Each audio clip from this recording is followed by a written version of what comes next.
BBC Three Counties Radio. First for news. Oh, we're talking driving tests a little bit later on, Catherine. Yeah. And I am firmly and genuinely of the belief that if it's taking... 5 is the maximum you should be able to take. Any more than 5 driving tests, I don't want you on the roads. I think you're probably right. How many tests did it take you? 2. Oh, you're good. She's good, huh?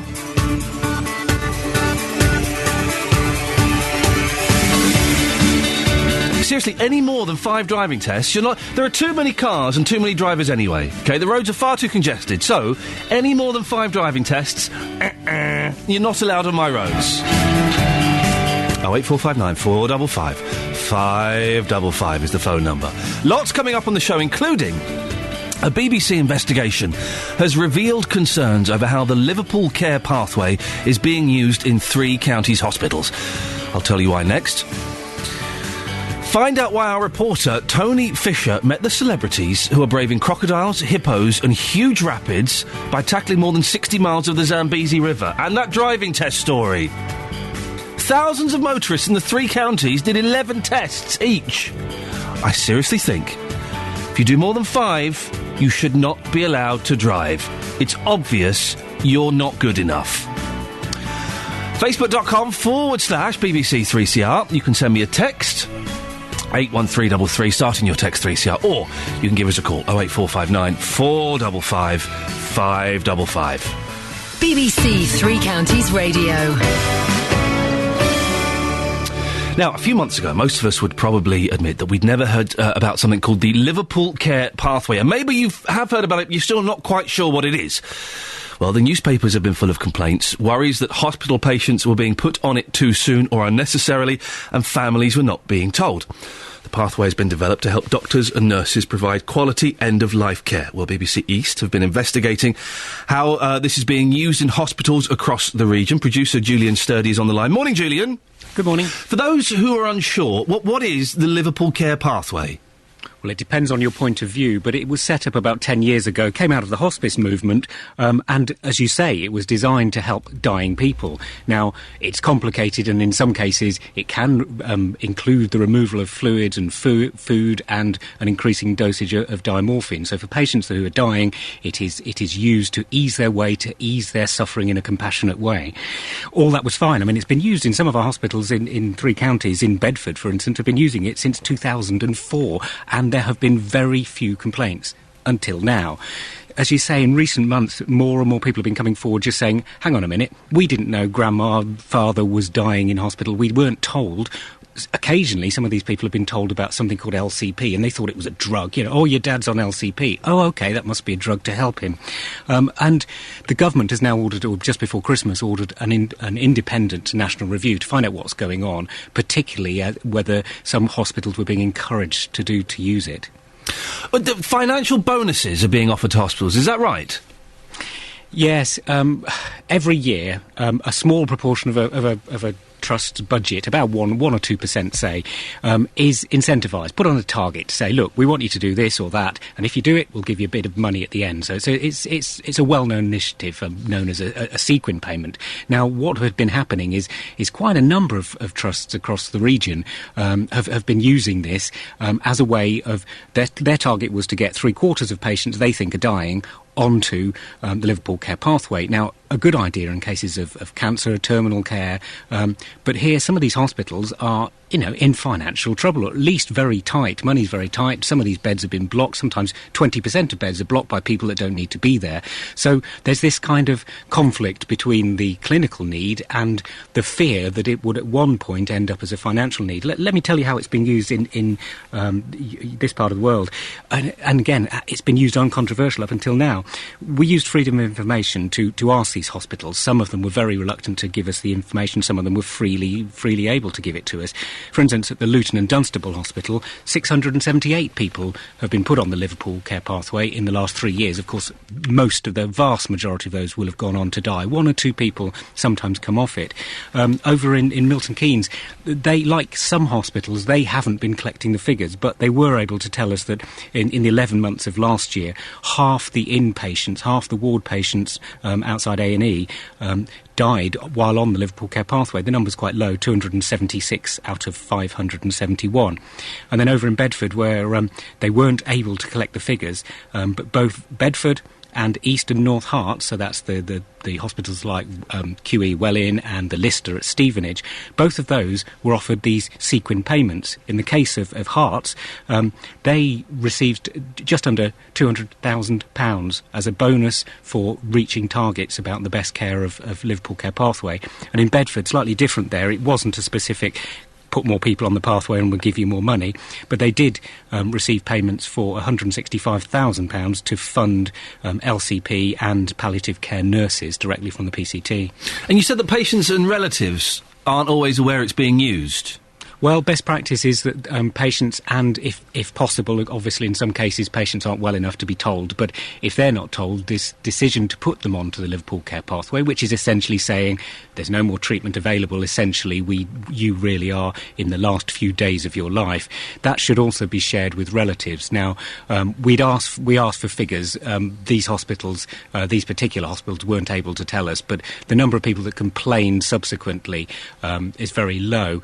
But it's clear that across the region there have been a number of families that have just not been aware, A, that Grandad was dying, and B, that they're having this particular treatment that might potentially hasten his death or at least ease him out of this world quicker. Some of the relatives are going to be speaking at the House of Lords tomorrow. What are they going to be saying?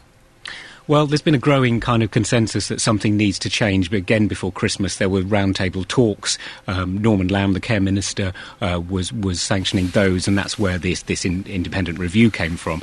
And some of these relatives have grown together and said, right, we need to do something about it. I think, from the other side, realistically, clearly there is a need for easing the suffering of patients, and everybody wants to have a good death, which, in most cases means to be comfortable, to be in some cases free of tubes, free of all those extra treatments. If you really are dying, you don't want to be drinking down cups of tea and having a big 3-course meal. So an end-of-life care plan is extremely important. So I think even opponents of the Liverpool Care Pathway believe there is a need for it. I think what talks like the House of Lords tomorrow will be helping to set that agenda, to say, look, this is how it can be improved. There's talk of changing its name. There's talk of enforcing stricter guidelines about its use to ensure that this is a clinical decision. One of the case studies we followed, the person that said that the father should go on the Liverpool Care Pathway and the family weren't told, he was a junior doctor. He'd been out of medical school for a matter of months. Julian, thank you very much indeed. You can see the full results of the BBC East investigation on tonight's Look East, 6:30, BBC One and BBC News Online. 08459 455 555. How many driving tests did you take? Later on, we'll find out why Catherine Boyle failed her first driving test. She's just let me know. Oh, dear. I'm not very happy. So I was looking after both the boys yesterday. My wife has gone back to work. And it was wonderful, a 3-year-old and a 1-year-old. But tell me, when the 3-year-old locks himself in the living room and shouts through the door, "I don't love you anymore, Daddy, you're not my friend anymore," does that mean the day is going well or badly? I couldn't quite work it out. "I don't love you anymore, Daddy, you're not my friend anymore. Don't come into my special room." He kept calling the living room his special room. So, yeah, if it's your special room, why don't you pay a little bit of the mortgage, huh? Out. Get out, sunshine. It was an exciting day. It was challenging to say. And we made a snowman. Even though I'd lost one of my gloves. Between my car and my house, I've lost one of my gloves. I'm furious. I keep losing a glove. So I had to make the snowman with my left glove on my right hand back to front, and then my left hand really squeezed into one of my wife's tiny leather posh girl's gloves. That's ruined. She'll see it this morning. She won't be happy. That's ruined. Ripped and all wrinkled and shriveled and stuff. And then we made a snowman, but the snowman kind of without a head, really. I don't know what was going on there. "I don't love you anymore, Daddy. You're not my friend." Yeah. I think that means I did some wicked parenting yesterday. In the Premier League. Oh, nuts. How am I going to say this man's name? Ollie, come on the microphone. I've got no idea how to say this man's name in the slightest. I need to say Mauricio Panacotta. What is it? I don't know. Well, you don't know. You're my football correspondent. Sorry, he's just taken over at Southampton. Mauricio Don't know, ended in O. OK, Mauricio, thank you very much, Ollie. Excellent work there, work experience, and he will be for the rest of his life after that. Mauricio Pochettino, let's have a go at that. Led Southampton to a 0-0 draw against Everton at St Mary's in his first game in charge. Here's a song. Shaking all over. That is a song, ladies and gentlemen, that is a song. Well, you made me shake it and I like it, baby. I heard a version. I listened when I was driving to Gloucester at the weekend. 3 hours. I was kept company by the Archers omnibus for the first half of the journey, and then the second part of the journey by the Who's album Tommy. Listened to all of Tommy. I've not listened to that for about 20 years. What a great record! Then on the way back, I was in Who mood, so I listened to the double disc deluxe edition of the Who live at Leeds, and they do a fantastic version of "Shaking All Over" on there. I forgot the Who are flawed, okay, and Quadrophenia is overrated, but they're a flipping good band. I do like the Who. I introduced The Who on stage once. Yeah, I know. It was the coolest thing I've ever done in my life at the Royal Albert Hall for the Teenage Cancer Trust. They said, do you fancy coming on and introducing Brett Anderson from Suede? I was like, I don't really fancy it. Are you free on the Thursday to introduce a band? What's the band? The Who? Yeah, go on, I'll do that. Yeah, I'll introduce The Who. Yeah, I'll introduce The Who. I got to say, ladies and gentlemen, The Who. Pete Townsend gave me a thumbs up and tapped me on the shoulder and went, all right. I don't know if he said all right. In my head he said all right. It was I do like the Who. Well, maybe we'll play a Who song later on. Anyway, at the end of this month, a group of celebrities are travelling from the Zambezi River in aid of comic relief. Jack Dee, Chelsea Healey and Melanie C were among those who've been put through their paces at the Lee Valley Whitewater Centre in Hertfordshire. We sent our intrepid reporter Tony Fisher along to the scene of Olympic glory, and he spoke to Jack Dee. I suspect it's going to be quite hard and quite a challenge. It's supposed to be, because otherwise, it's just going to... Wouldn't make for fun viewing otherwise. It wouldn't be for fun viewing if we weren't suffering. No one likes to see, especially celebrities, enjoying themselves. And we at Comic Relief understand that. Do you think you all bonded quite well? Do you think you're all going to last the course? I mean, 5 days in 30-degree heat and down the Zambezi River. It's not quite the same as this, is it? Exactly. I mean, I have a sense that training today was the equivalent to having a go on the Dodgems in order to prepare to do the Formula One Grand Prix in Monaco. I think the difference is going to be enormous. But, just coming in and falling off the boat and getting back in, it just takes the curse off some of those routine exercises that we're going to have to be doing when we're out there. Who was the best, do you think? I think it's pretty obvious I was, and I don't think we need to labour that point. There were a lot of professional canoeists here. I noticed actually watching with their jaws wide open, just watching my manoeuvring. I could see you really taking control at the helm there. Yeah, I mean, when these things happen, it's the old SAS training kicks in.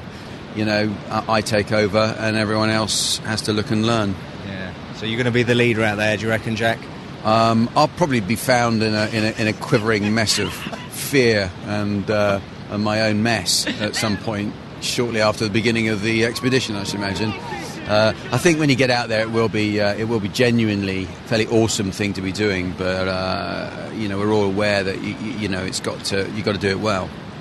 And it's for a good cause at the end of the day. Well, it's fundraising, and it really what this does is provides a little bit of the decoration around the important bits, which are the films about people's lives out there and the difficult circumstances that they live in, to say the least. And that's why people donate money, and if we can provide a little bit of light relief in between those films, then we'll have done what we set out to do. Just finally, what's it like coming to the Lee Valley Whitewater Centre here in Hertfordshire, the scene of such glory during the Olympics? Really amazing. I mean, we had one of the gold medalists was giving us some instructions on paddling, and it's a fantastic facility. This is now you can see all the teams are now training again in the rapids. It's a wonderful thing to see. It really is, and. It's been a great facility to be able to use today to give us just a little taster of what it's going to be like. Not quite the same as when it was set for the Olympics, though, is it? It's probably not, no. It's far fewer people, of course, as well. But nevertheless, it's a great thing to see. I've seen one in Cardiff. There's one in Cardiff as well. I've seen that one. But this is much bigger. and apparently it's all chlorinated and has to be up to standard. So it's an amazing place. Are you doing any more training, or is that it? No, I'll just go home and do some stretching. You don't need to do any more training, do you? Obviously, I don't know. We'll keep that one quiet. But, naturally fit. That's right. But people like Mel will obviously be trying to keep up. They'll have seen where I'm up to, and I think between now and then they will have to put some time in the gym. Yeah. Otherwise, they're going to let themselves down. We don't want that, do we? Not on Comic Relief. We really don't. We don't want anyone letting themselves down. We don't want anyone being deluded either. There we go, that microphone. So I got excited. Jack D there talking to Tony Fisher. Other celebrities taking part in the challenge include Dara O'Brien, and radio and DJ Greg James. Red Nose Day takes place on Friday the 15th of March. I'm busy that day, so I can't help out. Look, see, this is how good my team are. I asked for the Who. What do we get? We get the flippin' Who. Pinball Wizard, I'll shut up now. Oh, studio speakers up loud. That'll wake you up. I've forgotten how good the Who are. And they are flawed. You know, there's only a few albums that are stunning. But those good albums are flipping good. Quadrophenia is grossly overrated and is an awful mess. But Tommy, Who live at Leeds? Who by numbers? Who's next? Who are you? Oh, yes, please. I'll have some of that. That's made my day. What a cracking start to the show. 08459 455 555. We'll be talking about driving tests later on. On average, people in the 3 counties are taking 11 driving tests. Some as many as 21 or 22 tests before they pass and get a driving licence. That doesn't make any sense at all, does it? My theory, and this, if I were king, this would be the rule. If you take more than 5 tests, you're not good enough to drive. You should not be allowed to drive. Simple as. What do you think? Makes sense, doesn't it? 08459 455 555 is the telephone number. All the lines are free. Give me a call. There's no one that can disagree with that, is there? And that's your latest news and sport. More from me at 7 o'clock. Mauricio Pochettino, thank you very much indeed for that. So, you took 2 driving tests. You passed on the second one. Yes, I did. Why did you fail the first one? What did you do wrong? I made an old man run. You did what, sorry? Well, I was doing a 3... Well, only a bit. It was more of a light jog. And I was doing a 3-point turn. And as I did the arguably easy forward manoeuvre, which should set you straight and put you in the right position to move along, I mounted the curb with a man on it. And he did have to jog a little. I got the full young lady treatment when I got back from the examiner. Did you do what was common in my day? And this is not in any way condoning this behaviour in the light of all the Savile things and everything that's gone on. A lot of young girls, 17, 18-year-olds, when I was a young lad, who were taking driving tests, would dress tartly to kind of influence the driving instructor. Did you do that? No, I was something of a blue stocking in my youth. The BBC in beds, hearts and bugs. They did. This is BBC 3 Counties Radio. I grew up in Slough, though, and it kind of explains it. Alan's in Milton Keynes. Good morning, Alan. Good morning, Ian. How many driving tests have you taken, sir? 3. OK, you're within the limit. I passed each one first time. Excuse me? Motorcycle test. Car test. Yeah. HGV test. Oh, which was the hardest? HGV. Yeah, see, I don't like driving anything bigger than a Polo. I drove a people carrier once. I hated it. I drove a Bedford van all the way up to Manchester once. I nearly passed out with a migraine. It was awful. The stress. You got to drive the big ones. I don't know if I could. How do you reverse those bad boys? It takes experience and training and things like that. You've got to have a decent way.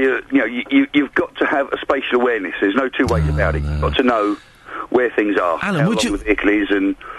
Would you agree with me that if you're taking more than 5 driving tests in a car, you're not really built to be a driver, are you? Definitely not. I mean, the other unfortunate thing is, for the last 15 years at least, they haven't been teaching them to drive. They've merely been teaching them to pass a driving test because the schools want the pass numbers. You are good. He's right. He's right. Totally. They're just giving them exactly what they need. They don't. When I learnt to drive 22 years ago, who'd have thought I'd be able to say I did something 22 years ago when I was an adult? 22 years ago, it was a proper, thorough driving, and I could do emergency stops. I was taken out in different weather conditions, everything. But these days, Alan, they don't teach them anything. No, I mean, you drive. I do a lot of driving on the motorway. Yeah. And you see them, they've got absolutely nothing in front of them. Not a clue. and they take their foot, instead of just taking their foot off the throttle to slow down, all of a sudden the brake lights are coming on all over the place, because you think, why are they braking? Oh, flippin' heck. All right, Alan, all right, Alan, you think you're so good. It's been snowing recently. You're getting into your car's covered in snow, it's all over the roof, the windows are frosted up. Give me a couple of things you should be doing before you pull away to ensure a safe journey. Well, the first thing is get the snow off the car. Well done, Alan! Well done! The number of cars... I beeped a car yesterday, a Mini. The number of cars I've seen with snow thick on the top of the car, right? Yep. And then the snow's it's all flying off, going everywhere. Yep. The first thing I do is take out a broom, sweep the snow off every part of the car, and especially the lights and the screens. Yep. Then clean the screens. Yep. To make sure they're all clear. Well done. The first, I open the car, turn the engine on, get the blowers going on the screens. Yep. And then start cleaning the car off. Alan, I'm going to let you go, but you and me, I'm going to start drinking it again, and I'm going to buy you a pint. He's right. Take the snow off of the roof of your car. I think it's in the highway code. It's a basic, because otherwise it's flying off, hitting me, causing all kinds of accidents. I mean, it's not causing an accident with me, because I'm brilliant, but it could do. Alan, thank you very much indeed. 08459 455 555. He agrees with me. If you're taking more than 5 tests, you shouldn't be driving. You're not good enough. Well, coming up in the next 30 minutes, we're going to hear from our reporter, Victoria Cook. She's retaken her test. How well did she do? We'll find out in a bit. And there's a row brewing over some land near the M1 in Luton. Residents want a village green while the council want to build houses. Well, Justin Dealey is on his way to meet them to find out exactly what's going on. Laura Branigan, Gloria. It's an odd song, that, Gloria. One day I'm going to do a thesis on what on earth those lyrics mean, because it's very, very odd. Now, BBC Three Counties Radio has discovered that nearly 2,500 people took more than 11 times to pass their driving tests here in the last 5 years. I know. Shocking.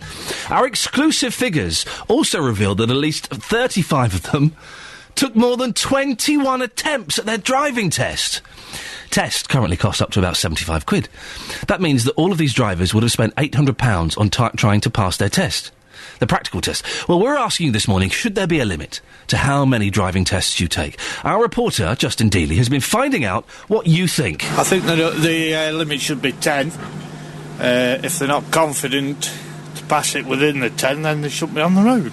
Do you think it would make our roads a much safer place if something like that was to become law in this country? I don't know whether it would or not, really, because once they've passed the test, then they've passed the criteria, ain't they?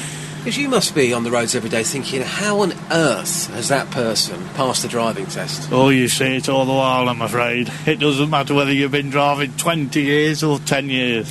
What's the worst thing you've seen in the last week? A woman coming past me on a bend, and she hasn't got a clue what she's doing. Can't just be the women, though. Is it the men as well? I would say 6 out of 10 are women. 10. What about yourself? How many attempts did it take you to pass? First time. Ah, it would be. Definitely first time. Yeah. Well, Sue, you passed second time. Do you think there should be a maximum limit? So once you've had, 3, 4, 5 driving tests, you failed them all, you don't carry on. What's your thoughts on that? I think I'd give up after 5. I think so. If you don't pass it after at least probably 5 times. Well, yeah, I think if you don't pass after 5 tests, I think you need to go on a monthly course or something like that. A lot of the cases you see learner drivers being taught by, it's a bit like the old saying, it's the blind leading the blind in some cases, you know. I don't think, our results don't show this, but I don't think there are any blind driving instructors out there. So just to correct that there. We can speak now to motoring journalist Adam Rayner from Hertfordshire. Morning, Adam. Good morning. Oh, hello. Have we woken you up? Only slightly so. No, I'm just a little husky this morning. There should be a limit, shouldn't there, on how many tests you can take? Well, yeah, just to sanity, I heard that there were some people who'd gone in excess of 20 tests. The average is 11, but some people 20, 21 tests. It's breathtaking. It's quite scary, isn't it? What would you... I think the limit should be 5. Any more than 5, you're not... some people are not meant to be drivers. Oh, gosh, you meet them all the time. There's also a theory amongst, certainly certain driving instructors that there are a whole host of people out there driving who never did pass a test, who've had other people do the test for them. Well, Rod Stewart! Rod Stewart was in the paper yesterday because he never passed his driving test. In the 60s, he wasn't good enough, so he got his roadie to go and sit the driving test for him. And has he still got a licence? And he's still got a licence to make love. I would doubt that that's got a statute of limitations upon it. Let's. I want Rod Stewart in court. How many tests did you take, Adam? Well, I was really lucky. I passed my test on the magnificent use of heating and ventilation controls, and asking the instructor to lean back so I could open the vent.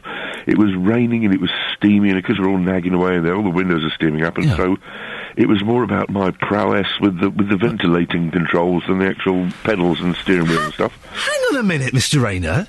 You're telling me you passed because it was a windy, cold, rainy, steamy day, and so as long as you could make sure the windows were clear, you got a tick? He seemed to be overly impressed by my use of ventilation controls. Yes, he did. And as I say, could you lean back a moment so I can just put this ventilator on the window and good for you and all this? And it was far from perfect, but he seemed to, he liked the fact that I seemed to be a confident pilot of sorts. And yes, incredibly lucky first time. Why do you think there are some people that take so long to pass their tests? Well, there's a certain thing that happens at the doctors when you get your blood pressure taken as well. There is this phenomenon known as white coat blood pressure, and there may be people who could be relatively competent, maybe even fully competent, who just go to mush when they're being tested and think, I'll just have another one, and of course there's the deluded people who think they could and they just can't. There are some people who are just not fit. But it's a question of how long should they be allowed to keep trying? Go on, what would you say? What number would you put on the number of tests they can take before we say, no, sorry, you're not having it? Well, it's the trouble is the sociological point of view, it's the same thing that keeps seniors driving. There's people sat on the motorway listening whose parents should not be driving. Yep. Likewise, those public information films about advising you not to drink drive, which seem to emphasise the fact that should you have your licence taken away, you're reduced to the status of a child again. So there's this huge sort of freedom and autonomy thing about driving, and to stop people from trying might be a little cruel. I think perhaps as many as 10. But I visited a very famous spot down in London last night to visit a chum, the Ace Cafe. Oh, yes, no, very well. Motoring sort of culture hotspot. And these mates who were there, they were harsh. I said 3. 3. And that was pretty serious, I thought. Adam, listen, we have to leave it there. Adam's saying 10. He's in a generous mood this morning. I thought he was going to come on and be straight. He can be quite forthright. He's saying 10. I'm saying 5. Thank you, Adam. Well, we've sent our reporter, Victoria Cook, to go and retake her driving test, just to see how hard it is. She passed first time 12 years ago.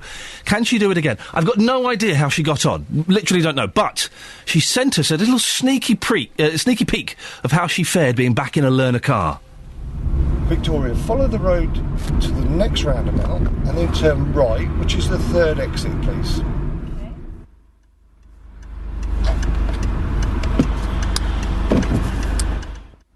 You've missed one opportunity so far, that was all. Oh, really?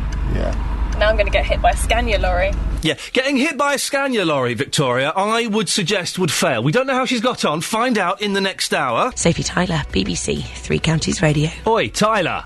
Mm-hmm. Sorry, Sophie.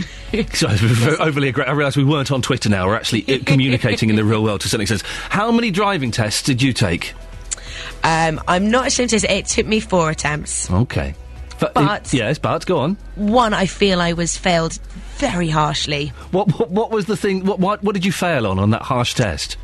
He didn't tell me that he was going to make me do an emergency stop. I mean, you have to stop and tell you that. Oh, that's bad. That's bad, because when little kiddies run out in front of you in the car and you have to do an emergency stop, they should tell you they're going to do it, shouldn't they? So you know that it's an emergency coming up soon, and be prepared for it, shouldn't you? Really? Iain, please. Actually stroppy. Wow. Thank you, Sophie. Sophie Tyler's actually got a cob on with my attitude. Thank you, Sophie. Excellent stuff as always. Now, your council is likely to be under pressure to find locations for new houses. Well, some are getting quite desperate and want to build them on open spaces. Residents in Luton are currently trying to register some land by the M1 as a village green, as they don't want homes there. A hearing with a government inspector is underway. Well, our housing correspondent Justin Dealey is with the residents this morning. Justin, where are you and what's going on, please? Well, Iain, I have to say, lots of passion here already. It may be very early in the morning, but I'm surrounded by 1, 2, 3, 4, 5, 6 people here. I'm on Butley Road in Luton. Just to kind of fill you in with some of the background here. The land we're talking about used to belong to the building firm Wimpey.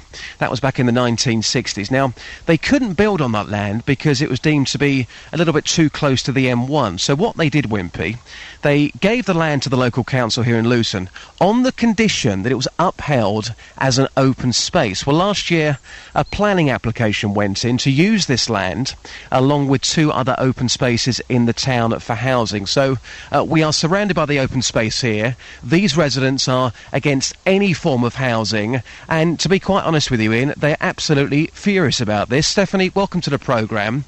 First of all, the land here, what's it being used for at this current moment in time? It's just open space. It's used for rugby, football, golf, kite flying, picnics, you name it. It's just open space for the children and for the elderly residents to go around. And it all looks very pretty. How would it make you feel if you were to walk out here one day and instead of this open space you saw housing? I'd be absolutely devastated. We're in an area where we're already lacking in green space anyway. If this space goes, there will be nowhere in this whole area for anyone to go to just to find a bit of green. I mentioned to Ian a moment ago, back in the 1960s, Wimpy, they couldn't build here. So they gave this land to the council on the condition that it was used for open space. They're talking about building houses here. First of all, how many houses are we talking about? 56 houses. Out of those, only 13 will be rented. Some of them will be shared ownership. But as we said, if you can't afford, if you're in a council house and you haven't got the deposit, you're not going to get one anyway. So they're going to be private. And the rest of them are all going to be private, making a nice profit for the developer. But actually only 13 people will come off the housing list anyway. Do you feel disgusted with your local council? We're absolutely furious. They've not listened to us. When they put the planning application in, we proved they broke most of their own policies.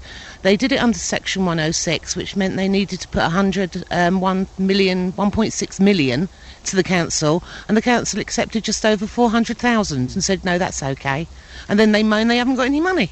So many people unhappy. Matt's here as well. Matt, we're talking about this development. You tried to extend your garden, didn't you? Tell us what happened there. About 5 years ago, I tried to extend my garden by about 6 feet, like a panel into the field, and I was blatantly told, no, it's a public open space and it will not happen. So when you heard about this development, again, how did that make you feel, considering what you tried to do yourself? Well, council obviously want to move the goalposts to suit their own benefits.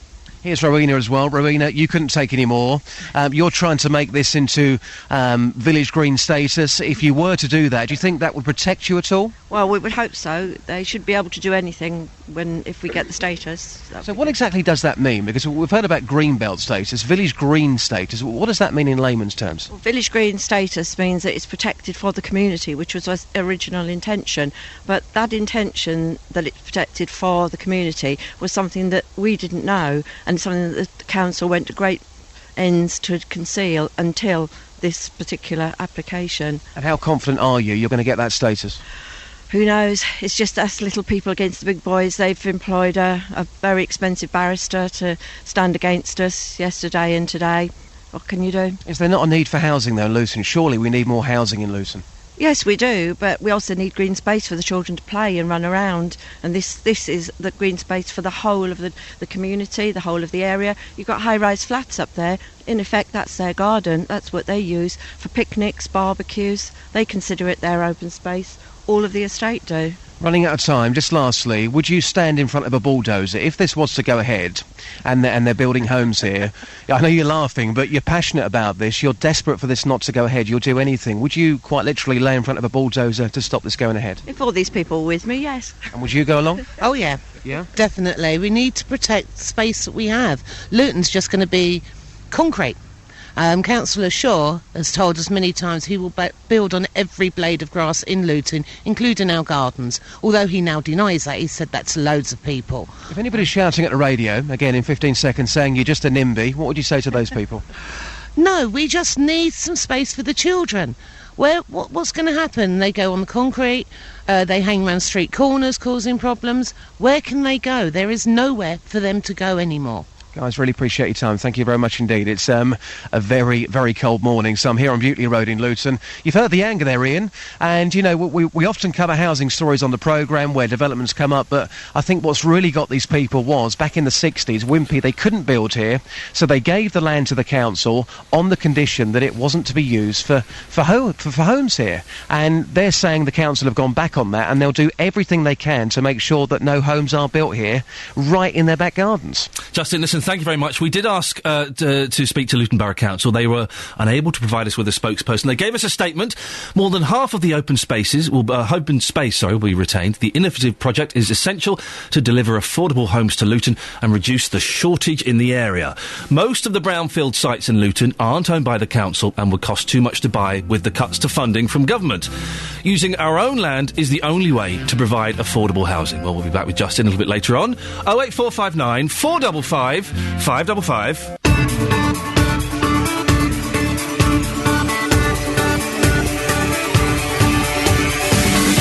Morning, this is Iain Lee, BBC Three Counties Radio. It's 7 o'clock.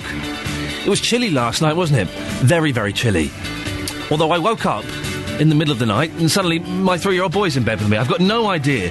And I knew this because when you see pictures of kids in bed with their parents, right, and when you see it on TV programmes, it's all very cosy and stuff like this. You've got the dad and then the child and then the mum, and it's all that's not the reality. If you've ever had a child sleep in your bed, that's not how it works. They don't have their head on the pillows and their feet going down the end of the bed. He was lying lengthways in the bed. Lengthways. And he was kicking me in the head. That's what woke me up at 12:30 this morning. Thanks very much for that, son. This is also after he told me he didn't love me anymore and he wasn't my friend anymore. Oh, what a day yesterday. What a day. Lots coming up on the show this morning that I know you will want to have your say on, including a BBC investigation has revealed concerns over how the Liverpool Care Pathway is being used in 3 counties' hospitals. I'll be speaking to a woman who found out her father was on the pathway just hours before he died. And should there be a limit on the number of driving tests you should be able to do? Thousands of motorists in the 3 counties did 11 tests each. Some took 21 tests. 5, that's the limit. Any more than 5, you shouldn't be allowed to drive. Well, our reporter Victoria Cook has taken her test again. She's brave. I don't know if she passed. We'll find out in a bit. And residents in Luton want an open space near the M1 to be designated as a village green. The council wants to use it to build houses. And the residents, as you can guess, are furious. We'll hear more from them in the next hour. If you want to get in touch, facebook.com/BBC3CR. Always good to go on there. And you can have a little argument with the other listeners. Play nice, don't be rude. Be a little... be feisty. Be feisty. Don't be sweary. But go on there and have an argument. I'll have a look at those later on. You can send me a text, 81333, starting your text 3CR. Or, the best way to get in touch, 08459 455 555. If you took more than 5 tests, you don't deserve to drive. BBC Three Counties Radio. Hospitals in the 3 counties are being given incentives to encourage them to put more patients on the Liverpool Care Pathway.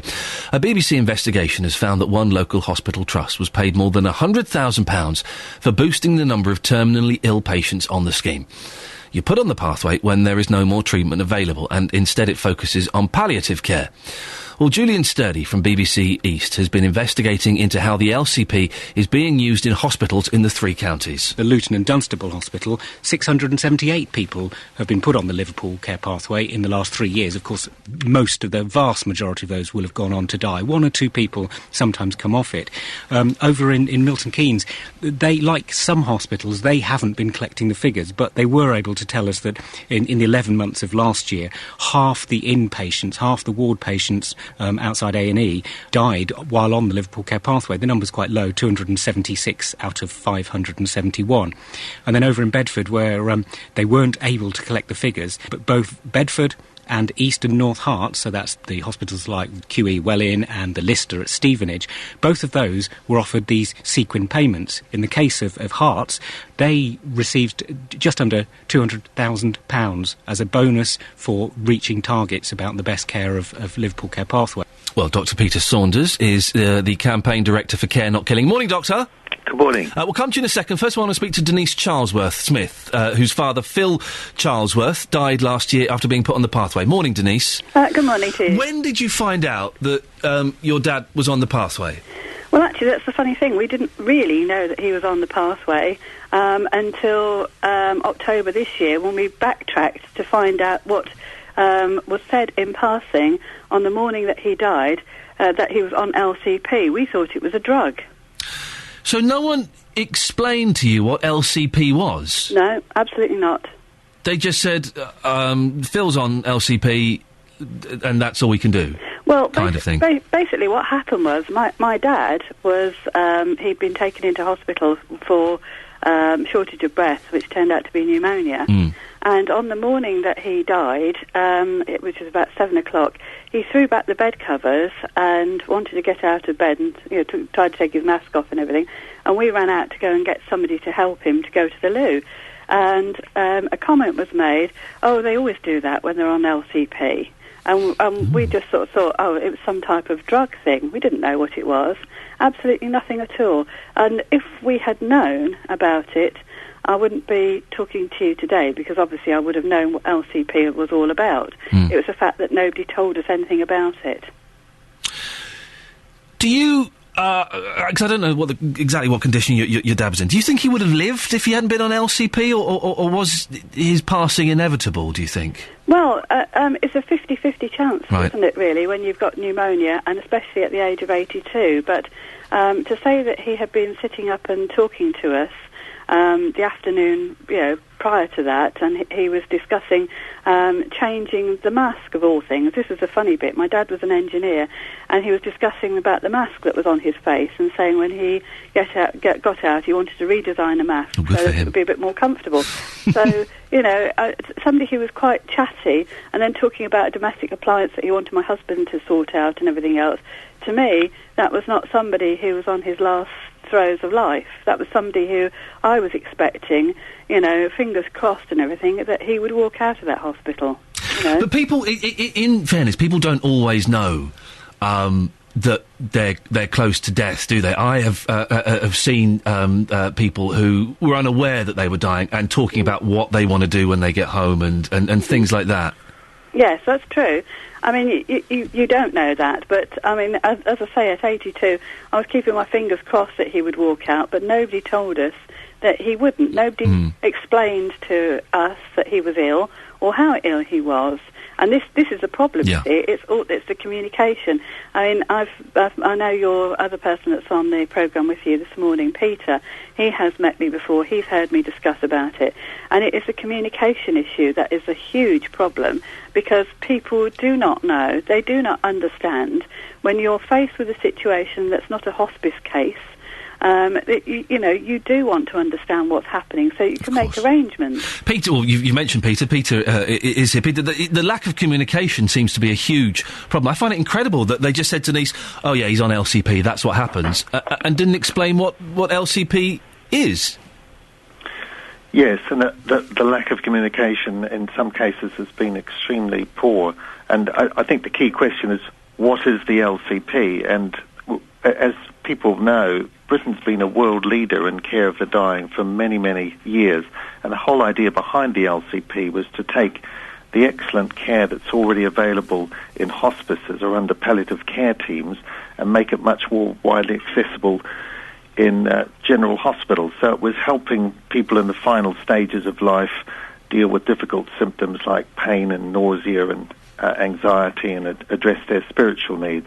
So this was developed in Liverpool by the Royal Liverpool Hospital and Mary Curie, and it was rolled out over the country after NICE and a government white paper endorsed it. And it's had very wide support. 20 leading organisations in end-of-life care, 1,000 prominent doctors have backed it, and it's had largely good reviews. But as you've heard from Denise, there have been real problems too in its implementation in some cases, and you've outlined some of them already. One of them is a failure of communication, so that relatives are not properly informed why their loved ones are being put on it and what it's for.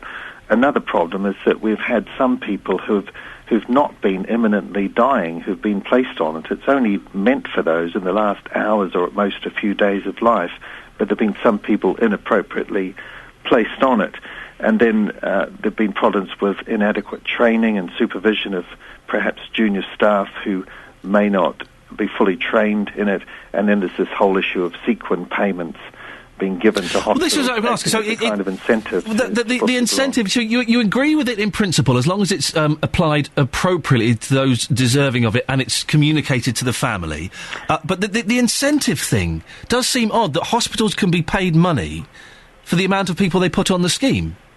Yes, our position is that we think this is a tool which, when used correctly, actually improves the care of thousands of patients when you follow the guidelines properly. But when people don't, then like any tool in bad hands or badly trained hands, you can get problems. And one of the big issues is these sequin payments. Now, we know that government hospitals and NHS trusts get all sorts of incentives for meeting government targets now, but it's our belief that linking targets to the number of people placed on a pathway just creates all the wrong kind of incentives. We think that money should be given to hospitals and trusts which train people properly to look after the dying, but not linked to any numbers at all. People should only go on a pathway like this if it's indicated by their condition, but it should be made on clinical grounds, not on the basis of any economic targets or otherwise you just get managerial pressure and tired staff who are untrained and then problems come. Denise, you're speaking at the House of Lords on Wednesday, aren't you? What are you planning to say? I'm talking with 4 doctors who are there and professors really. I'm basically trying to bang it home what's happened to my dad. I'm also hoping to get these sequin payments abolished if I can, because I think it's totally and utterly ridiculous to have something which could be taken as an incentive. I'm also looking to find out exactly what is right about LCP and what's wrong about LCP, and how we can put that right for the future. I mean, I do believe that there is a place for everything and everything in its place, as my auntie used to say to me. But I think it's the sheer fact that something has gone wrong, and there's a lot of scaremongering going on. I do know on one of the social networking sites, they're demonising it almost. They've got horrible posters and everything, which look very, very, very, very scary, to be quite honest. And I think that's over-egging the pudding, to be quite honest, with what they're trying to do. And my thoughts are that as far as, the care of the dying and those who are, very, very unwell, there needs to be something, but there needs to be better communication, and the families need to understand exactly what it is that is going wrong with the relative who is unwell. OK, we have to end it there. Denise Charles-Smith, thank you very much. Dr Peter Saunders. I feel slightly cheated. As you know, I'm a fan of Big Brother. I like Big Brother. It's my dirty pleasure, and I do take a little bit of cash every now and then to talk about it. I've just found out today that Ryland Clark, who I believe was the Muppet from the X Factor, a show I never saw, he's been allowed out of the house a couple of times to go on have a choreograph. Why do I sound funny saying choreograph? Go and have dance lessons is what he's doing. He's going to have dance lessons. So he's been out of the house for a few hours to have dance lessons. Suddenly I feel cheated.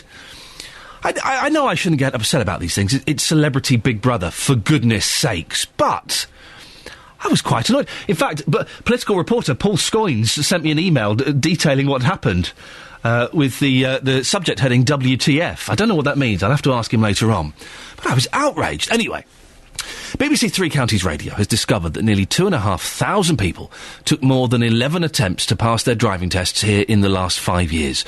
Our exclusive figures also reveal that at least 35 of them took 21 attempts at a driving test. Can you believe it? A driving test too hard these days? I don't think they are. No, I think if you do more than 5 tests, you're out. Well, we sent our reporter, Victoria Cook, to the David Bailey Driving School in High Wycombe to retake her test. Now, she's good, Victoria. She passed first time 12 years ago. Can she do it again? Or has the test got too hard? It's time to find out.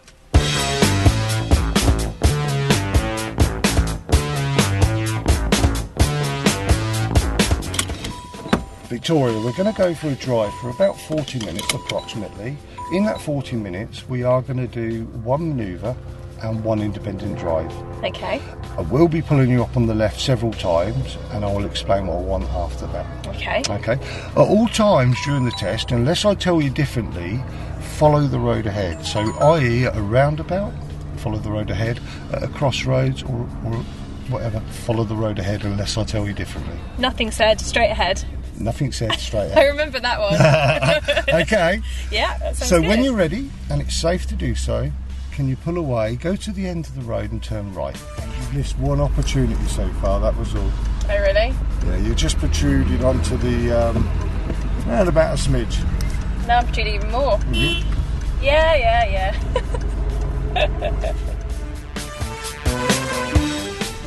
That was horrible. And that's you with all that experience. I know. That's horrible. That was horrible. Like, I just felt like I couldn't get out of the roundabout at all. But at the same time, you feel pressured to do it by the people behind you moving. Isn't that strange?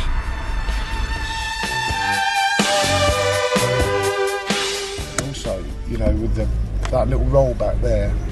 Did I roll back? I've done it 3 times now. Oh my goodness. Yeah. So what you're doing, you're releasing the foot brake, releasing the handbrake, and rolling back, or releasing your foot brake before you've got biting point.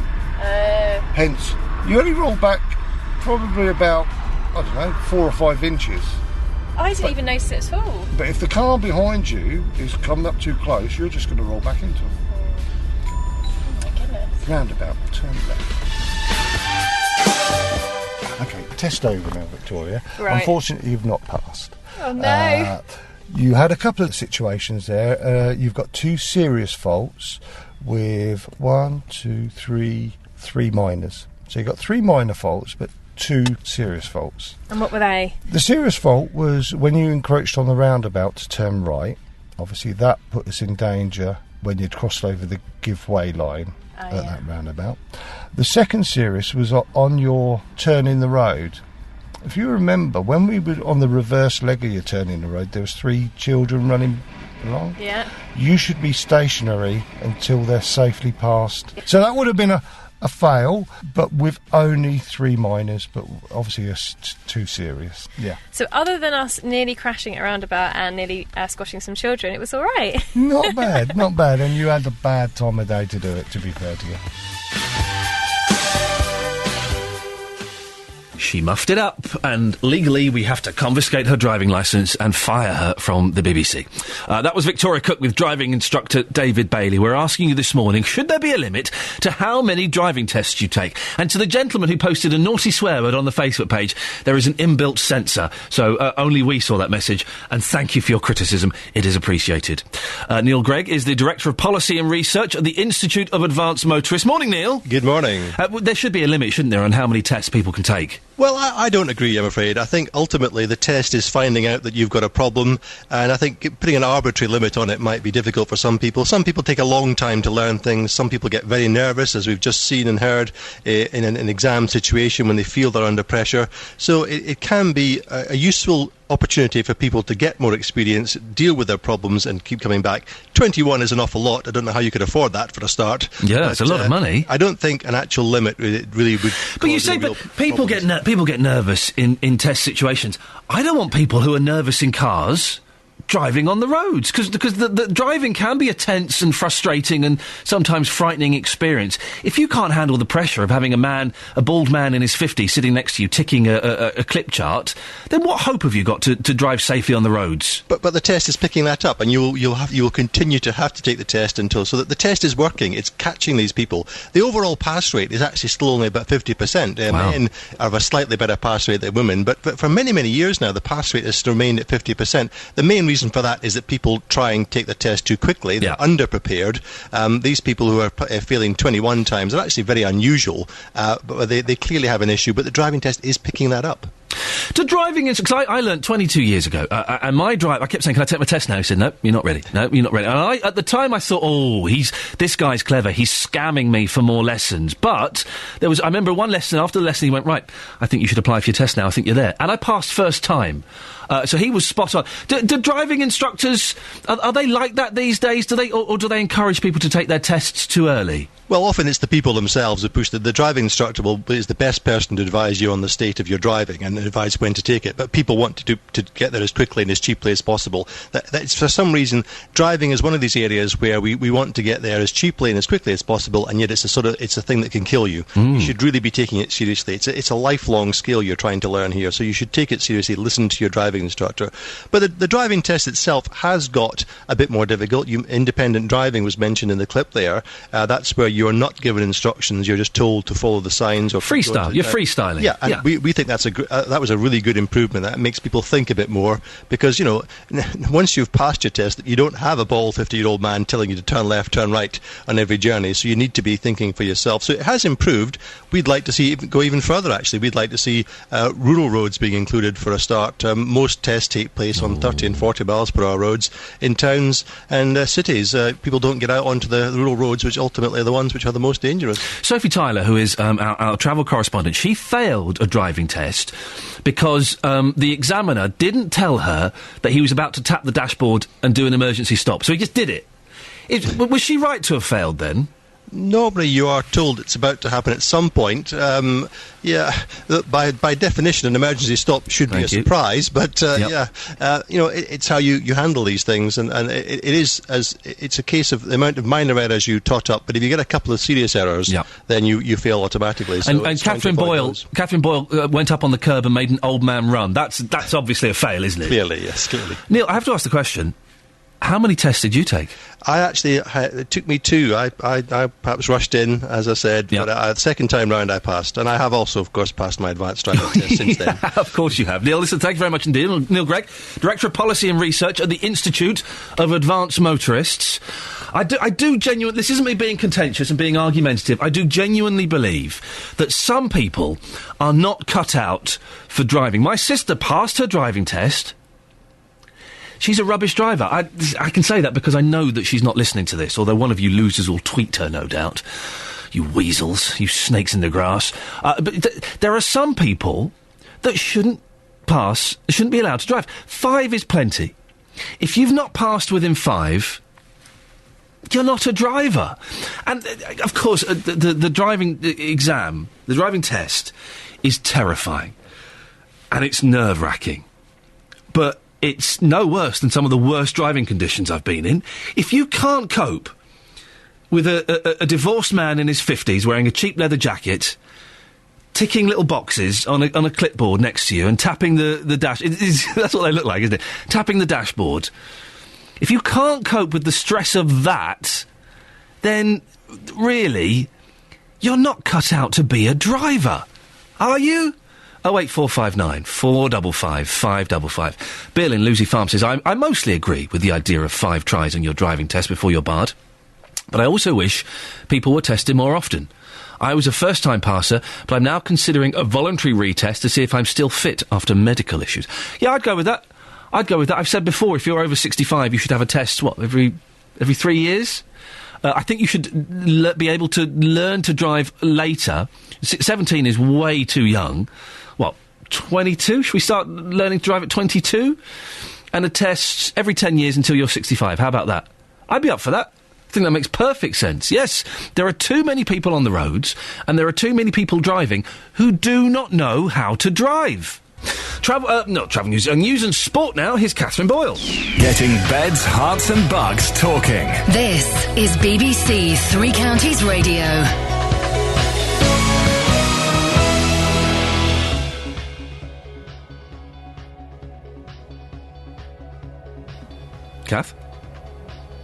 Catherine? I'm here. It's 7:30. Your headlines, and that's your latest news and sport. I'll be back on time in about half an hour. Just to reminder, Catherine. So at the top of the hour, so when the big hand is pointing, you know what I'm saying? 7 o'clock and 7:30. Sorry. So all you have to do. Sorry. Where were you? Working. Tell the listener what you told me you were doing. A 3-point turn into my seat. Thank you very much indeed. Call 08459 455 555. 08459 455 555. BBC Three Counties Radio. Here's something. Well, I was trying to tell Catherine there, when it's the hour, I couldn't remember if it was the big hand or the little hand that pointed to the 12. Isn't that silly? It's all digital now these days. Although I've gone back to, would you call it an analogue watch? What would you call that? What's a watch with numbers on and dials? Analogue, I guess. Why not? Yeah, OK, fine. I've gone back to that, and I'm really struggling to learn how to tell the time. A watch with a face. All watches have got faces, Laura producer, even digital watches, for goodness sakes. Analogue, we'll call it, until otherwise. Iain Lee, BBC Three Counties Radio. Coming up in the next half an hour, Prince Harry is on his way back to the UK from Afghanistan after finishing his 20-week tour of duty there as a gunner and co-pilot of an Apache helicopter. He's admitted that he's killed insurgents. We'll find out more about what he said next. And residents in Luton want an open space near the M1 to be designated as a village green. The council wants to build houses. The residents are understandably furious. Justin Dealey is with them. We'll hear what they have to say in about 20 minutes. And seriously, you're taking more than 5 driving tests. You're not good enough to drive on Britain's roads. Now, the story on the front page of most of your newspapers this morning is Prince Harry on his way back to the UK from Afghanistan after finishing his 20-week tour of duty there as a gunner and co-pilot of an Apache helicopter. The Prince gave media interviews while at Camp Bastion, which can only be broadcast now. During an interview, Harry admitted that he had killed insurgents. Take a life to save a life. That's what we sort of revolve around, I suppose. If there's people trying to do bad stuff to our guys, then, you know, we'll take them out of the game, I suppose. It's not the reason I decided to do this job. The reason I did this job was to get back out here and carry on with a job. Well, we can talk now to Robert Fox, the defence correspondent for the Evening Standard. Morning, Robert. Good morning. What's your reaction to this story? Well, take a life to save a life, and what he did as a gunner, and that he might have killed people, is pretty unsurprising. The thing is that if he did 20 weeks, as you say, as the weapons officer, the co-pilot in one of these killing machines, and they didn't do anything, some might argue that it was a dereliction of duty. That's not surprising. What I was surprised in a way about was his vehemence about the press, that he feels that he was done over last time, and with him and his brother, of course, the wound still goes very deep as to what happened to their mother. Well, because there were the pictures which the Sun have chosen to reprint again of him in the nuddy. And he was obviously very upset about that. Is this kind of him doing these interviews? Is this him trying to rebuild any damage that may have been done there? Well, I think I think that comes into it, but it's really, we have seen him more and more closing ceremony at the Olympics and so on, doing more and more public duties. He's very, very, very popular indeed. And he's got an absolutely natural touch that perhaps his brother and his father don't have, of mixing the formal and the informal, and the royal family love him very much for that, and as did the country. I mean, the real breakthrough was that extraordinary visit before going to Afghanistan that he did in Brazil, where he really pulled it off. But what I found fascinating about these interviews, that he did find them irksome, but he is an absolute natural fit as a soldier, as this kind of man. He loves the blokes. They get on very well with him, and they respect him. And he was really annoyed when he was pulled out because he was bubbled. He was outed by an Australian magazine last time round in Afghanistan. He was bubbled? I've never heard that phrase before. Oh, it's an army expression. That's why I've not heard it. There are some people, Robert, who might say, look, he's a hero to millions of young people. Lots of people look up to him. Should he really be allowed as a role model to be bragging about killing? I don't think he was bragging about killing. I mean, that is a construction. He was asked to describe his job, and actually I thought it was very, very circumspect. I mean, it was a young fighting soldier describing his job. I think that's being a little bit carrying political correctness too far to say that. I mean, what do soldiers do? I mean, that's the thing, that they risk their lives in the service of their country to, as the formula says, to fight the Queen's enemies and defend her friends. And he actually happens to know the Queen very well. It's his gran. He's fighting for his gran to defend her. It is, but what she stands for, exactly. Yes. And it is his job. He is very, very good at that. And I think that he was serving notice in these interviews, too, that he intends to go on in the army for as long as he possibly can, because as he felt that it was one of the three things in his life that he's devoted to. His devotion to his grandmother, incidentally, it came across. It wasn't laid on with a trowel, but it came across very, very strongly, and he does see that as part of his life. I thought, compared with some of the other interviews that he'd done when he was very, very young, this was quite a deft performance by him. Oh, he's definitely growing up, isn't he? What's next for him, Robert? Where does he go from here? Well, I think that he's going to have a bit of holiday. I think that what might be a sad reflection for him, and I'm going to write about it in the paper today, is he's coming home. He can choose what he does next. There's some of the people that he's coming home with who won't be able to choose what they do next. They're going to be fired. It's very true, yes. Robert, Fox, defence correspondent for the Evening Standard, thank you very much indeed. 08459 455 555. We're going all over the shop this morning. Driving tests. If you do more than 5, I genuinely believe you're not fit to drive on our roads. I passed first time. Why? Because I paid attention and I have the requisite skills to be a safe driver. You do it more than 5 times, you just haven't got it. Don in Bedford, there's some texts here, 81333, starting the text 3CR. I took my test 10 times. I had the same examiner for 5 of them. By the end, I got to know him quite well. He ended up as the best man at my wedding? Don, really? And on the Facebook page, facebook.com/BBC3CR, Matt says, the driving test is ridiculous. Driving is such an important skill where a person is in charge of something that has the ability to kill many people in an instant. Driving should be part of the education system. We should be taught in a much more responsible way. Then maybe we wouldn't have so many deaths on our roads. Text 81333. Start your message with 3CR. Text charged at the standard network rate. This is BBC Three Counties Radio. Celebrities have been gearing up for their latest challenge at the end of this month of travelling down the Zambezi River in aid of comic relief. Jack D, Melanie C and Chelsea Healy. I don't know who this Chelsea Healy is. I've got no idea.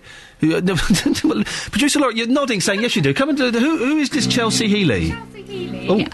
Yes. Chelsea Healy. She was in Strictly Come Dancing last season. Right. She did really well. I think she came second. Right. And before that, she was in that BBC One programme, which features on the school. On the school? Yeah, the school. It's on about 8 o'clock. Waterloo Road? Waterloo Road. So she's an actress? Yes. What does she look like? She is attractive. She often wears fake tan. She has big hair and she's quite petite. And I'm trying to find the right words to say it. She looks a bit tarty. Your word's not mine. Thank you very much. I'm going to Google her. I'll Google her while we listen to this. We sent our reporter, Tony Fisher, along to the scene of Olympic glory, the Lee Valley Whitewater Centre in Hertfordshire, to see how they get on. I'm just going to quickly Google this Chelsea Healy. I'm here at the Lee Valley Whitewater Centre in Hertfordshire, scene of Olympic glory, Etienne Stott. But there's different scenes going on here today as some celebrities are getting ready for their challenge of going down the Zambezi River. Hi, I'm Chelsea Healy. Chelsea, what was it like out there? It was scary, it was exciting, and it was fun. I really enjoyed myself, actually. I wasn't too sure what I was letting myself in for, so now I'm a bit more aware of what I've had a little taster as to what's going to be happening and what I am going to be doing, so yeah. Because we all know you can dance, but can you actually do this, do you think? I'm not sure. I'll let you know when I come back from Africa. I'm hoping so. I mean, I love to set myself a challenge, and the cause is just, like, amazing, so, you know, I'm doing it for them, really. So I will get through it, I always do. Well, I'm Jack D, and I'm going on the Hell and High Water expedition down the Zambezi for comic relief. I suspect it's going to be quite hard and quite a challenge. It's supposed to be, because otherwise, you know, it's just going to... Wouldn't make for fun viewing otherwise. It wouldn't be for fun viewing if we weren't suffering. No one likes to see, especially celebrities, enjoying themselves, and we at Comic Relief understand that. Do you think you all bonded quite well? Do you think you're all going to last the course? I mean, 5 days in... 30-degree heat and down the Zambezi River. It's not quite the same as this, is it? Exactly. I mean, I have a sense that training today was the equivalent to having a go on the dodgems in order to prepare to do the Formula One Grand Prix in Monaco. I think the difference is going to be enormous. Who was the best, do you think? I think it's pretty obvious that I was, and I don't, I don't think we need to labour that point. There were a lot of professional canoeists here. I noticed actually watching with their jaws wide open, just watching my manoeuvring. I could see you really taking control at the helm there. Yeah, I mean, when these things happen, it's the old SAS training kicks in. I take over, and everyone else has to look and learn. We don't want anyone let themselves down. We don't want anyone being deluded either. Hello, I'm Melanie C. Now, you're inside because you're a bit cold, but when you go down the Zambezi, you're talking 30-degree heat. It's going to be a totally different kettle of fish, isn't it? Absolutely. It's interesting because, today was so important to learn what we've got in store, but really the biggest problem today was the temperature. It's absolutely freezing. It's January, it's about 2 degrees, and that water was cold, and even though we had all the kit on, it was still, pretty tough keeping the extremities warm. Yeah. So I'm looking forward to the warmth of Zambia, but I'm not so much looking forward to all the other things that we mosquitoes might see. And things. Mosquitoes, hippos, crocs, spiders, rocks, etc. But as Jack G was saying, it seems to be the norm now for celebrities to suffer on TV. Well, yeah, I think we all deserve to. We live such charmed lives. I think it's only right. Crocs? What, those rubbery shoes? I'm genetically predisposed not to like Melanie C and everything she stands for, but I met her once. She's lovely. She's such a nice person. Other celebrities taking part in the challenge include Dara O'Brien and Radio 1 DJ Greg James. Red Nose Day takes place on Friday the 15th of March. I've looked up Chelsea Healy. I say looked up, but I've Googled her. Still not got a clue who she is. But Paul Scoynes has sent me some very interesting pictures. Thank you very much for those, Paul. I'll study those later on.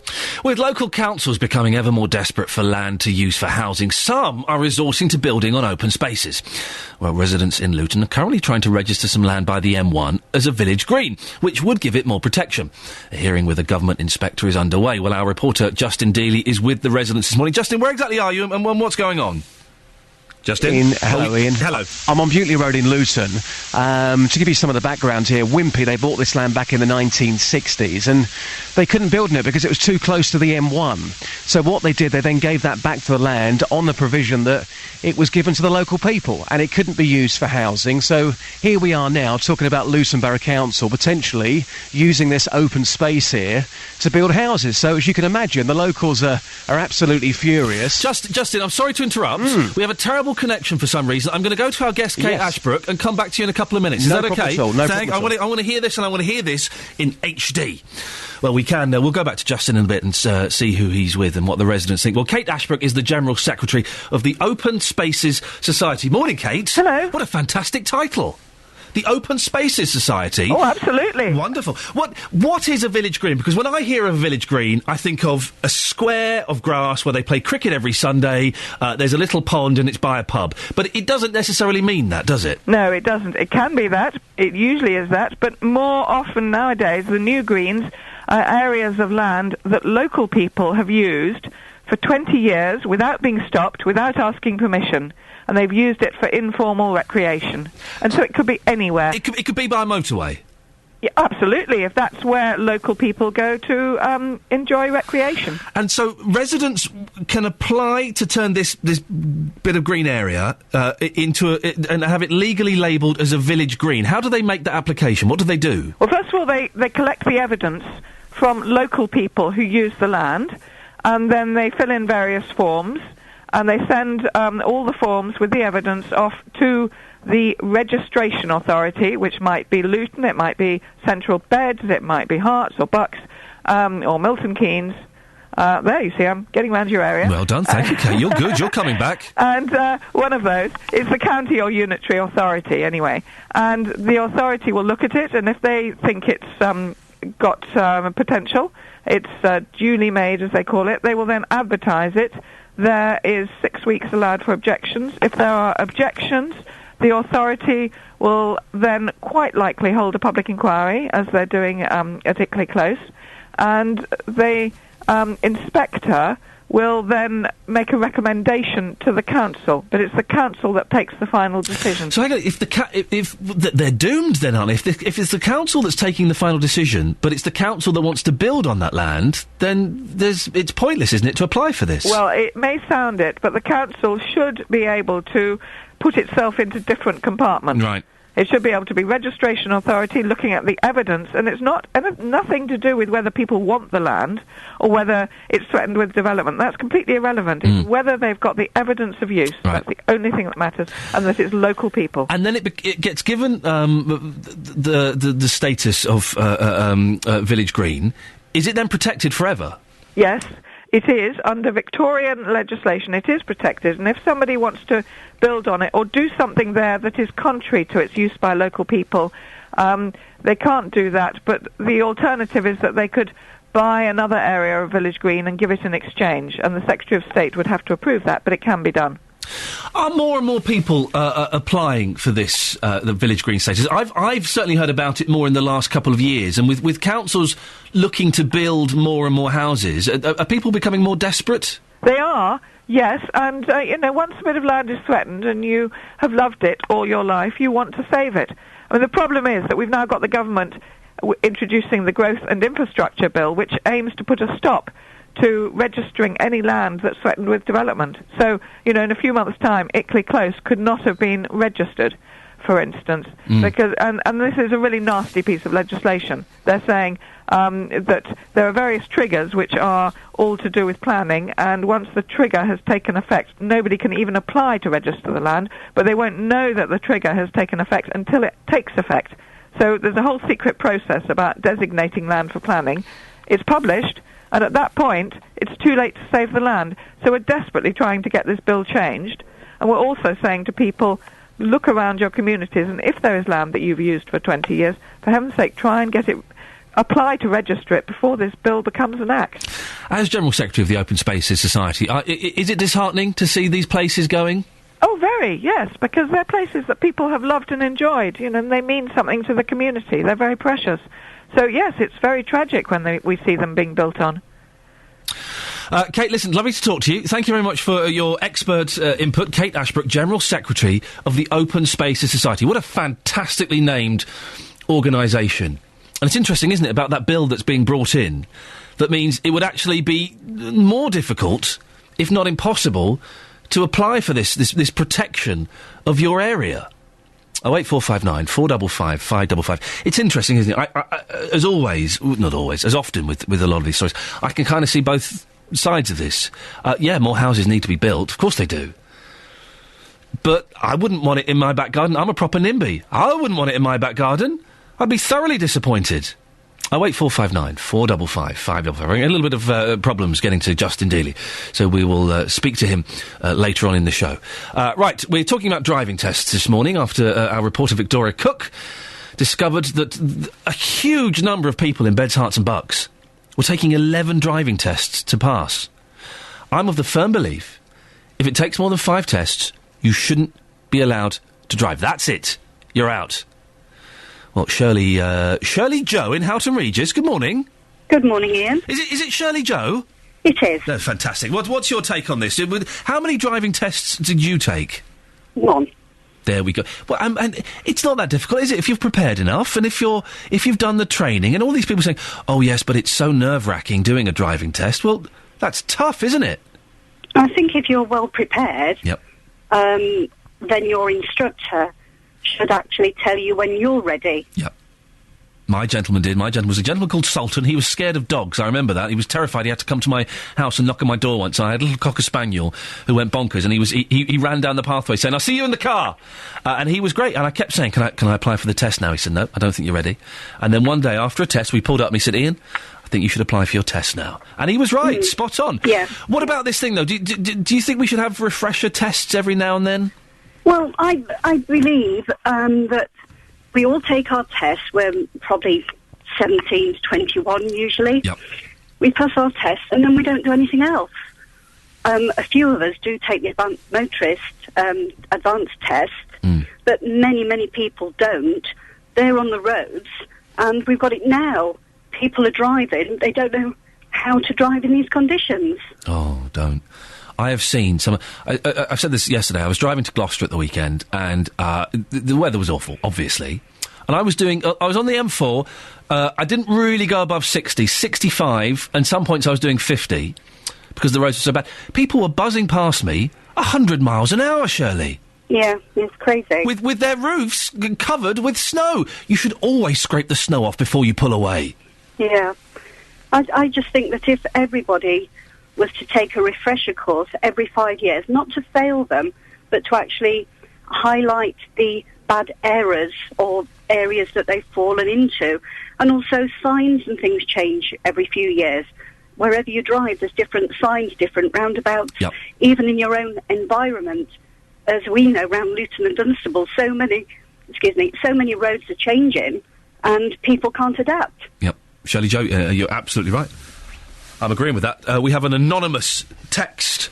Good point about driving lessons starting earlier. One of the callers made that. I think the US has them as part of school. Does anyone know if it makes Americans safer drivers? They do, don't they? I remember watching programmes like The Wonder Years, and they would have driving lessons as part of their school at the age of 14. I think in some states in America, you can drive at 15. Is that right? I'm sure in California you're allowed to pass your driving test and go out on the road, because they always go and make out, didn't they, in Happy Days and on Beach Boys songs, but like at the age of 15. That is... we learned to drive too young. 17, OK, I was a young man, I was full of hormones and testosterone and all kinds of craziness running through my head. I was too young to drive, really. I mean, I passed my test and I'm a darn good driver. But the driving test, you shouldn't really be allowed to drive until you're about 21, I think. That makes more sense, doesn't it? Are you brave enough to phone up and say, Iain, yeah, I took more than 5 tests, and I'm a darn good driver? 08459 455 555. Can we find somebody who's taken more than 5 driving tests to come on and defend their driving skills? I doubt it.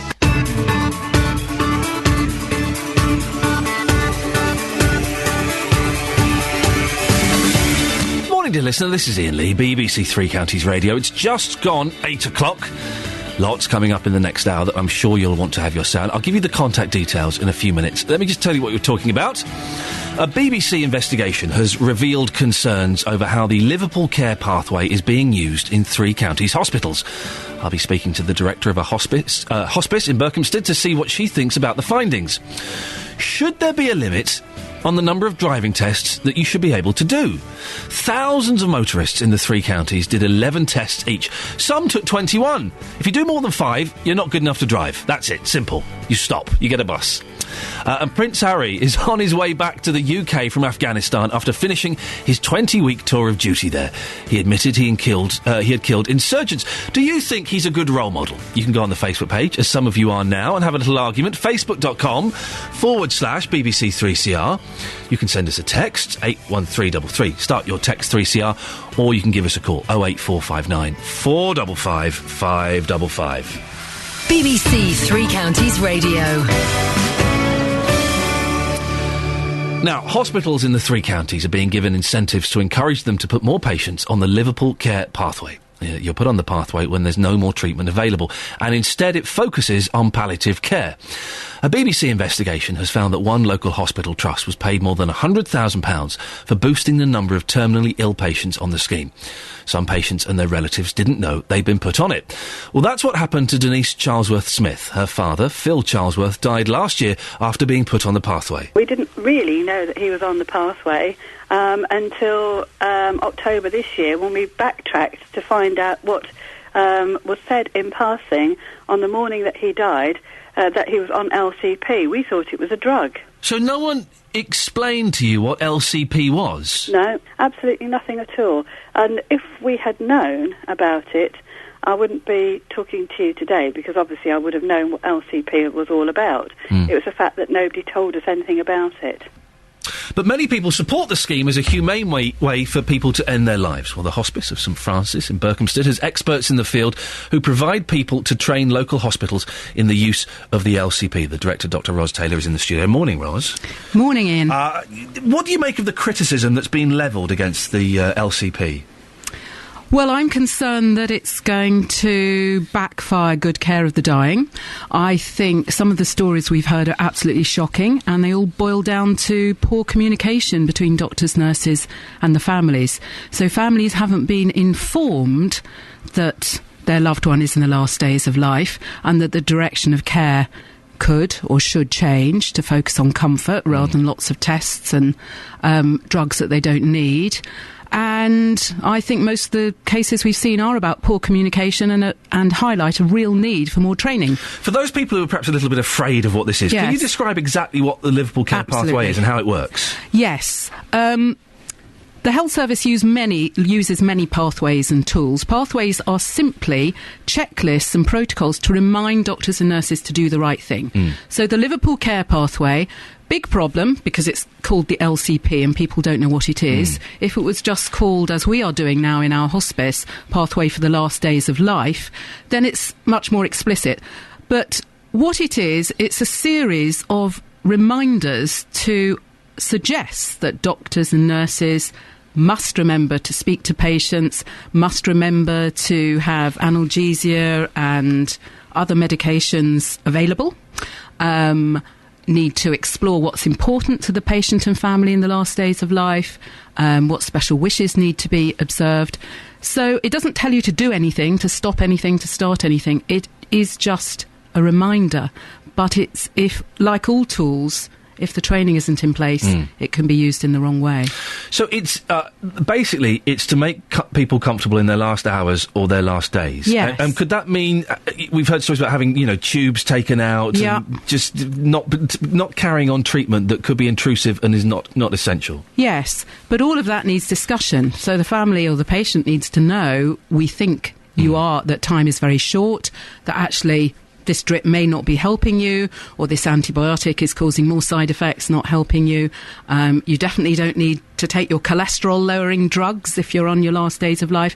And it's as simple as that. The conversations need to happen, and usually families welcome that there's a change of direction to comfort. Why are families not being told that the relatives are going on this pathway? Okay, good question. I think it's because these are really difficult conversations, and hospitals are about curing and relieving and sending people home feeling better, and perhaps care of the dying isn't focused on enough in the training of nurses and doctors. In fact, I know it isn't. And therefore these conversations are often avoided, and then a family comes in and finds that everything's been stopped and no conversations have happened, and that's where care starts to break down.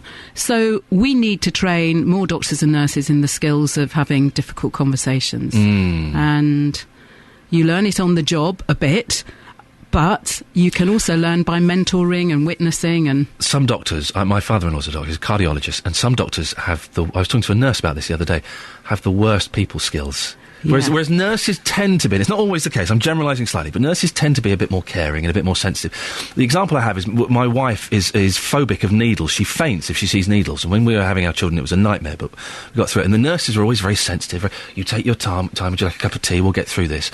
And the doctor, when he found this out, picked up a big needle and went, so what's worrying you about this? Why does this put you off? And it's a small example, but they can be quite scientific, doctors, can't they? Is that part of the problem when it comes to people who are dying and their relatives? I'm not going to generalise between nurses and doctors. I've seen great communicators on both sides, and I think there are naturally good communicators, but what we've learnt, particularly from the advanced communication skills training that is available, you can learn how to have some of these conversations.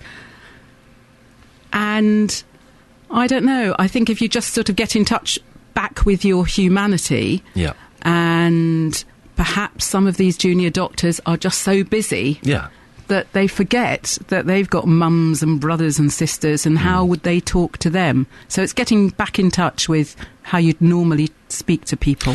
Some of the stark facts around this story, it does make it sound as though hospitals are being paid to encourage people to die. There's an incentive. That doesn't sound right. OK, no, they're not being paid to encourage people to die. There are lots of incentives that the NHS give for what they believed to be quality tools, and the Liverpool Care Pathway, if it's followed and people are comfortable and their symptoms are controlled and communication is good, that's a good thing. And hospitals are encouraged that if people are diagnosed to be dying and in the last days of life, then a structured pathway should be used to make sure the right things are being done. It's not paying hospitals to end more people's lives, which is how it's been sadly reported. Is part of the problem about going back to the communication with the families that quite often if someone says, I've got some terrible news, we don't think mum's going to last more than a couple of days. Yeah, I give you a job. Yeah, well, but then the child might go, or the son or the daughter might go, well, hang on a second, we don't know that she's died. You could be wrong. You know, no, you carry on the treatment. Yeah. Is that part of the Absolutely. issue? Well, it's all about negotiation and dialogue. The doctor and nurse may think that time is very short, but they're not always right, are they? They're not always right, and medicine is very uncertain, and therefore built into the pathway is absolutely regular review every few hours, and definitely a big team review at 3 days. If somebody is stabilised and is still eating a little and drinking a little, then you need to review. Perhaps they're not dying, perhaps we need to restart the antibiotics, etc. So it's all about review. Should the person who's dying always be told? Is there not an argument for sometimes there's no point in upsetting them, really? Yeah, everybody's an individual. Some people want to know everything. Yeah. Often, I mean, there's a big focus now also in medicine on something called advanced care planning. Finding out, are you the sort of person who wants to know everything? Yeah. Or shall I just speak to your wife?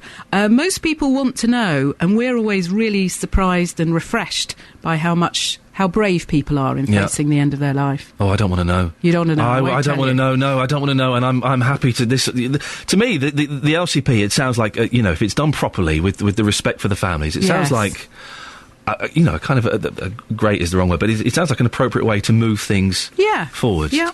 There are some people that might say, but hang on, whoa, there's pressure in hospitals to free up beds. Yes. And there kind of is, isn't there? There's never really Absolutely. enough beds. Is that a concern?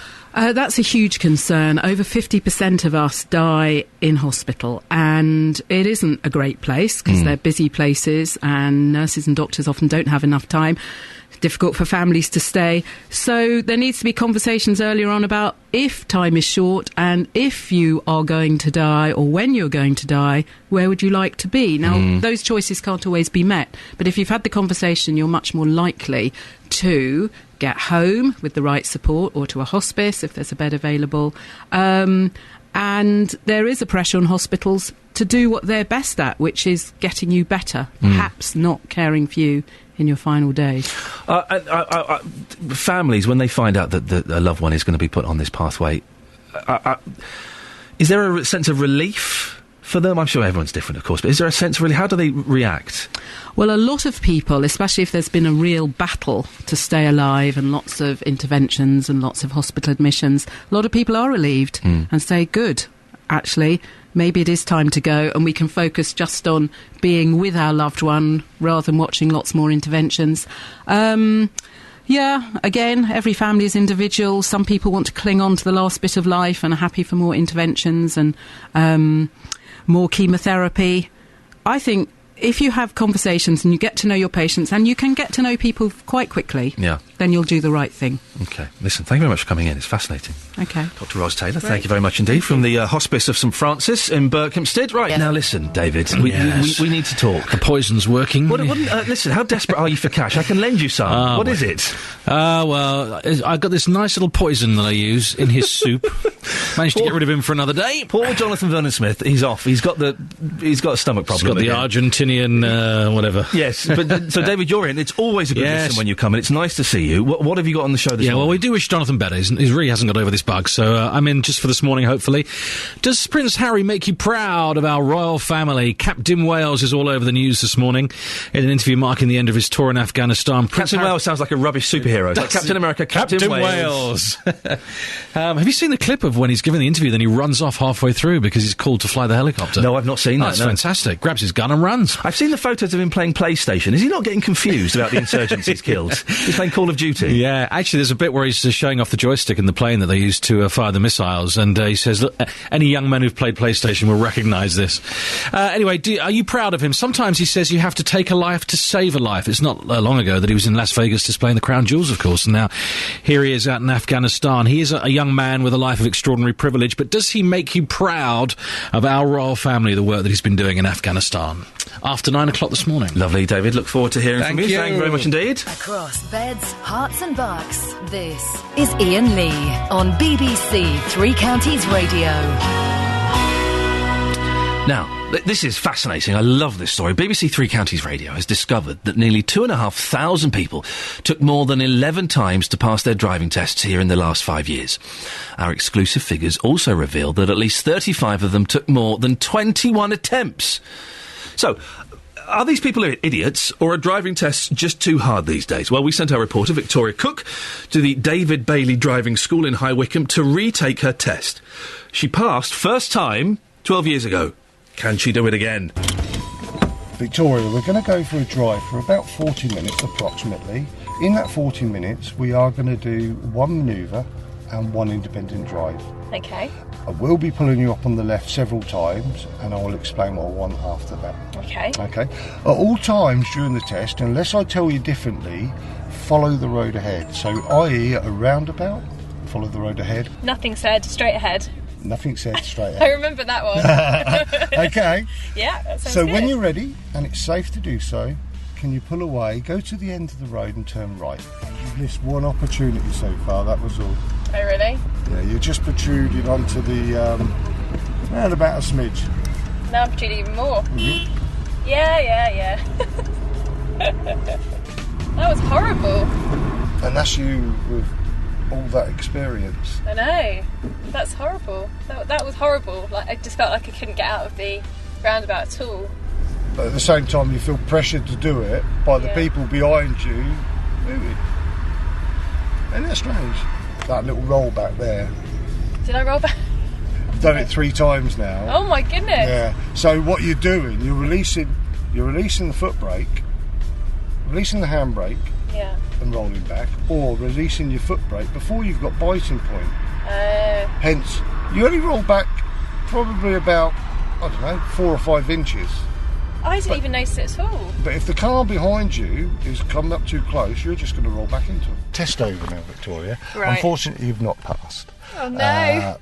You had a couple of situations there. You've got 2 serious faults with 3 minors. So you've got 3 minor faults, but 2 serious faults. And what were they? The serious fault was when you encroached on the roundabout to turn right. Obviously, that put us in danger when you'd crossed over the give-way line at that roundabout. The second serious was on your turn in the road. If you remember, when we were on the reverse leg of your turn in the road, there was 3 children running along. Yeah. You should be stationary until they're safely passed. So that would have been a fail, but with only 3 minors, but obviously it's too serious. Yeah. So other than us nearly crashing at a roundabout and nearly squashing some children, it was all right. Yeah. She failed. Victoria failed, and she has been fired from the BBC as a direct result. The very patient David Bailey there guiding her through that. Well, we're asking you this morning, should there be a limit to how many driving tests you take? Deputy Chief Driving Examiner Sandra Dodson is from the Driving Standards Agency. Morning, Sandra. Good morning, Iain. I genuinely think 5 times, if you take any more tests than that, you shouldn't be allowed to drive. Some people just aren't cut out for driving, Sandra. Oh, you're a meanie, Iain. You're I am. Meanie. I just want safety on the roads. Is that all? We all want safety on the roads, absolutely. There's no doubt about that. You know, your figures you said earlier are sort of worrying. I mean, they definitely are. But remember, there's 1.6 million people take their practical driving test in Great Britain. 750,000 approximately pass first time. But there always will be, sadly, and for very many reasons, those that find it difficult to actually pass their test. It can be, more often than not, that they've not been trained adequately and they're coming in a little bit too early. There are so many. When I was learning 22 years ago, there was one big company that gave driving lessons, and a couple of small independents, and that was it. Now there are so many different companies and one-man organisations. How rigorous is the testing for the driving instructors? Oh, we're very rigorous. In fact, they have to go through competencies with us that some might say are really difficult and have become more difficult as the years go on. But it's a profession now. I think when you quote the old days, it was more or less one man and his dog, but it's not that now. They have to qualify with DSA. They're stringently quality assured through Driving Standards Agency throughout their career. And, it's never been better, and we're actually looking at ways that we can actually even make it even more so for trainers, the people that train the trainers also, to be much more stringently looked upon. I did my test 22 years ago. I'm imagining it's changed a lot. I know there's a written part of the test now, and I'm so glad I didn't have that. I just had the fella showing me a couple of signs, and I got it right.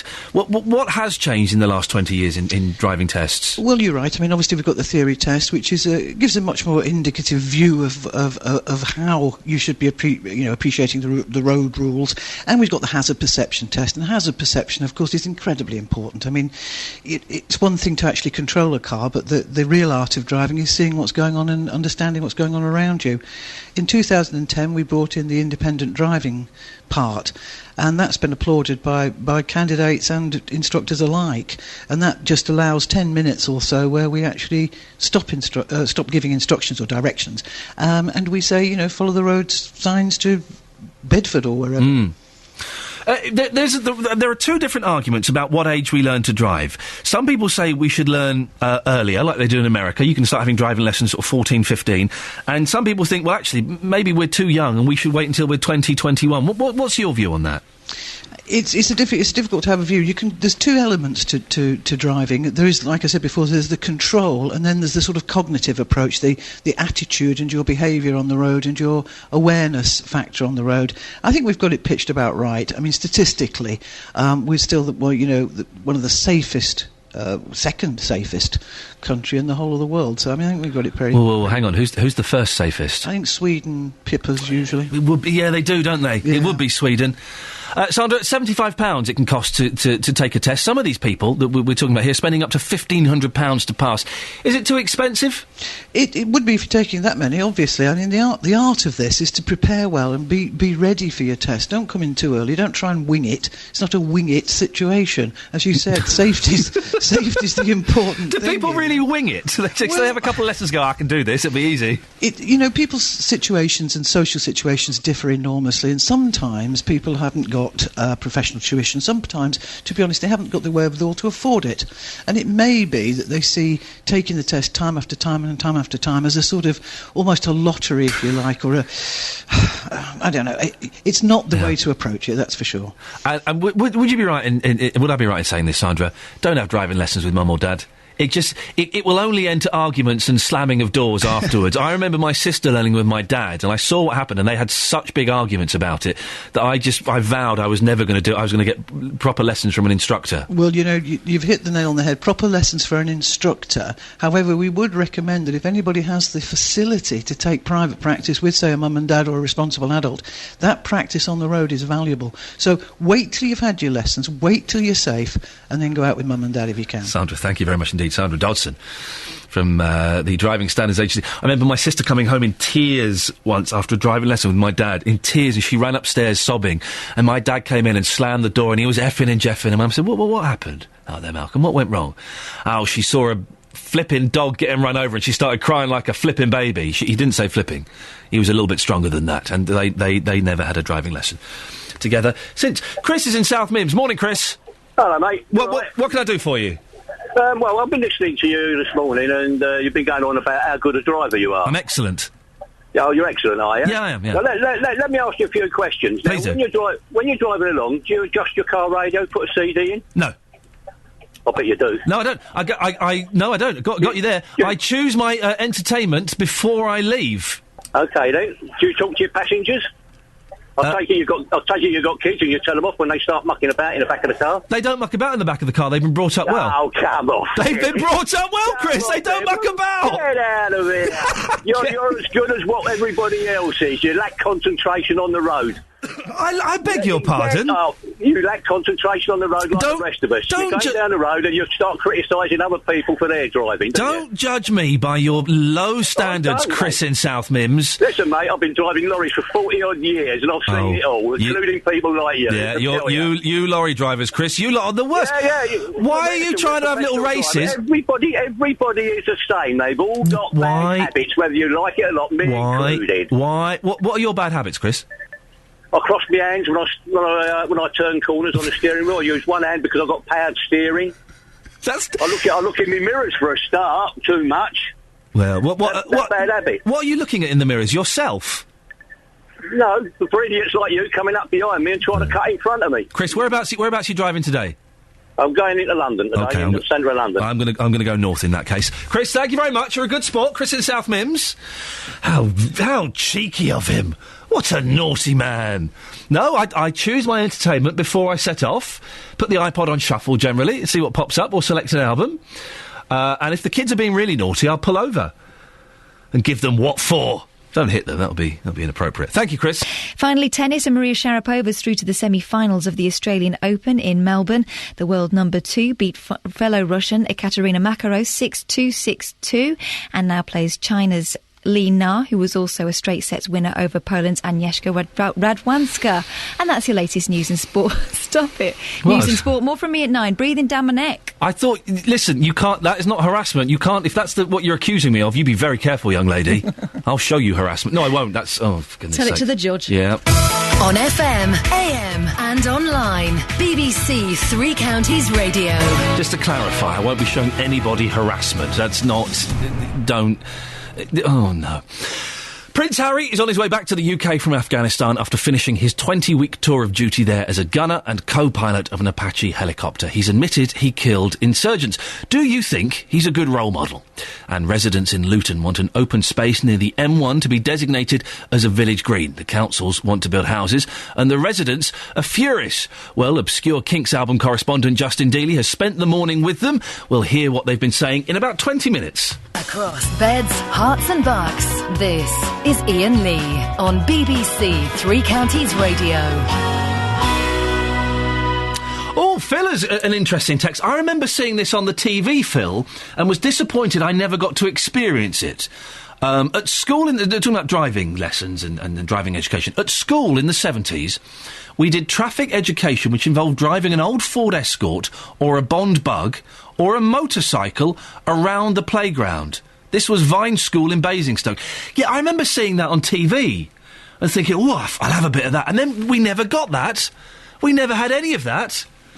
Jane's in Aylesbury. Good morning, Jane. Hello. Jane, how many driving tests did it take?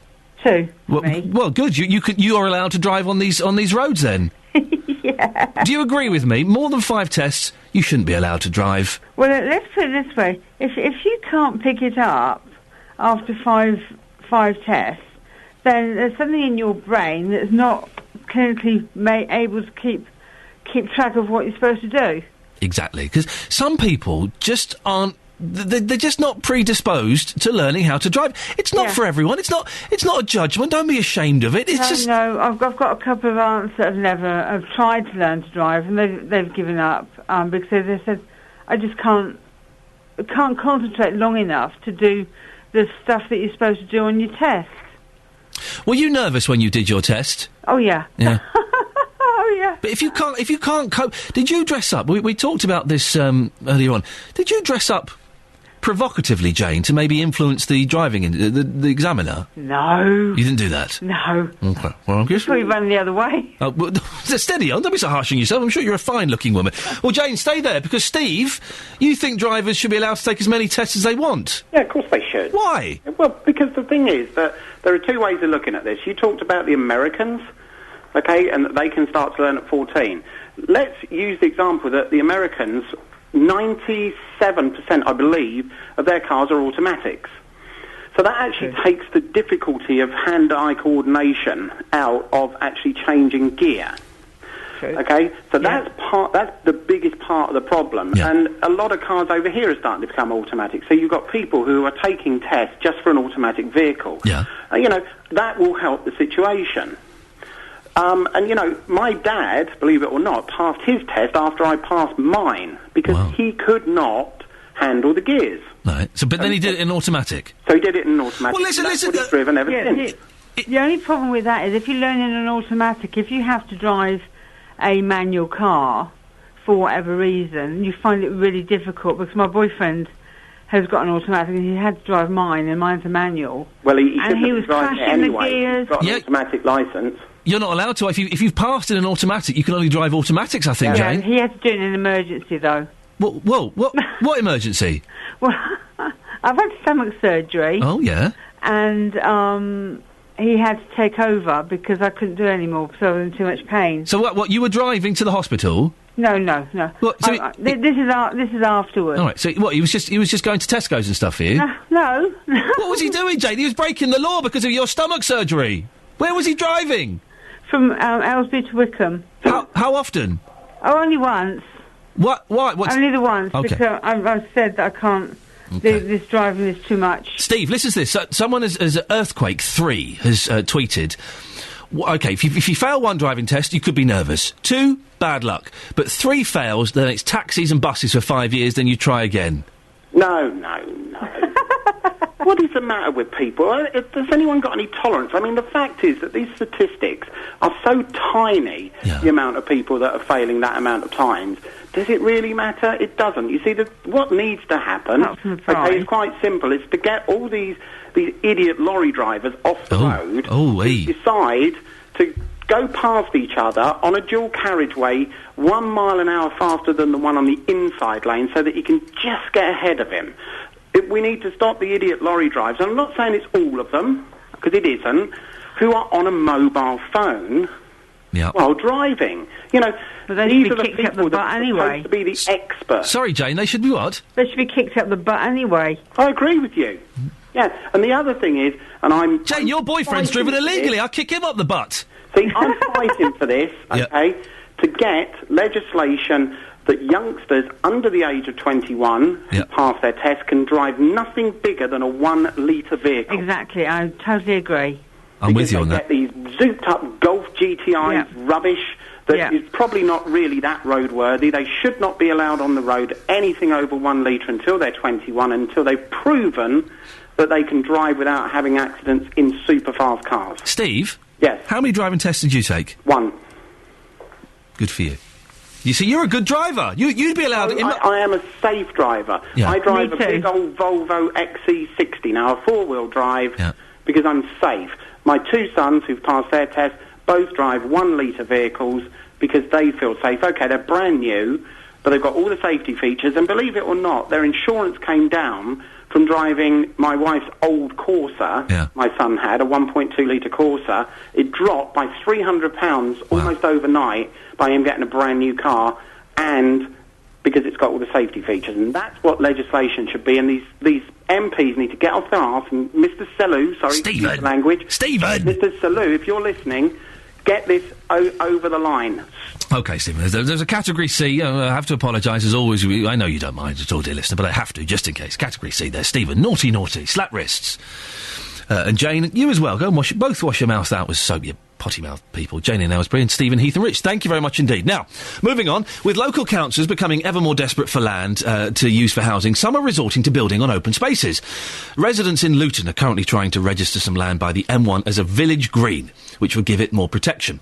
A hearing with a government inspector is underway. Well, reporter Justin Dealey has spent the morning with the residents. Justin, I think we can hear you now. You can indeed, and the residents earlier in the first hour were absolutely livid about this, and the reason they're so angry about this, Ian, is it's Butley Road in Luton. Now, this land we're talking about, it used to belong to the building firm Wimpey. That was back in the 1960s. Well, they couldn't build on that land because it was deemed to be too close to the M1. So what they did, they then gave that land to the local council in Luton on one condition, that they upheld it as an open space. Well, this planning permission has gone in, and the council are looking to build houses there. So the people there who live in that local area, don't want that at all. They enjoy having that open space. They would do everything they can to stop this going ahead. I've been with them all morning. I've been talking to Martin Stiff. Martin Stiff lives just behind this open space, and he says by going for village green status, they're hoping this will give them some form of protection. Absolutely. It should give us a degree of protection to maintain the space as a public open space to prevent future developments for ourselves, our local community and other generations to come. And what is your message to Luton Borough Council this morning? Because you feel totally let down by them, don't you? Absolutely. The space was given by Wimpey's in the late 60s for open space as a buffer zone between the motorway and the properties.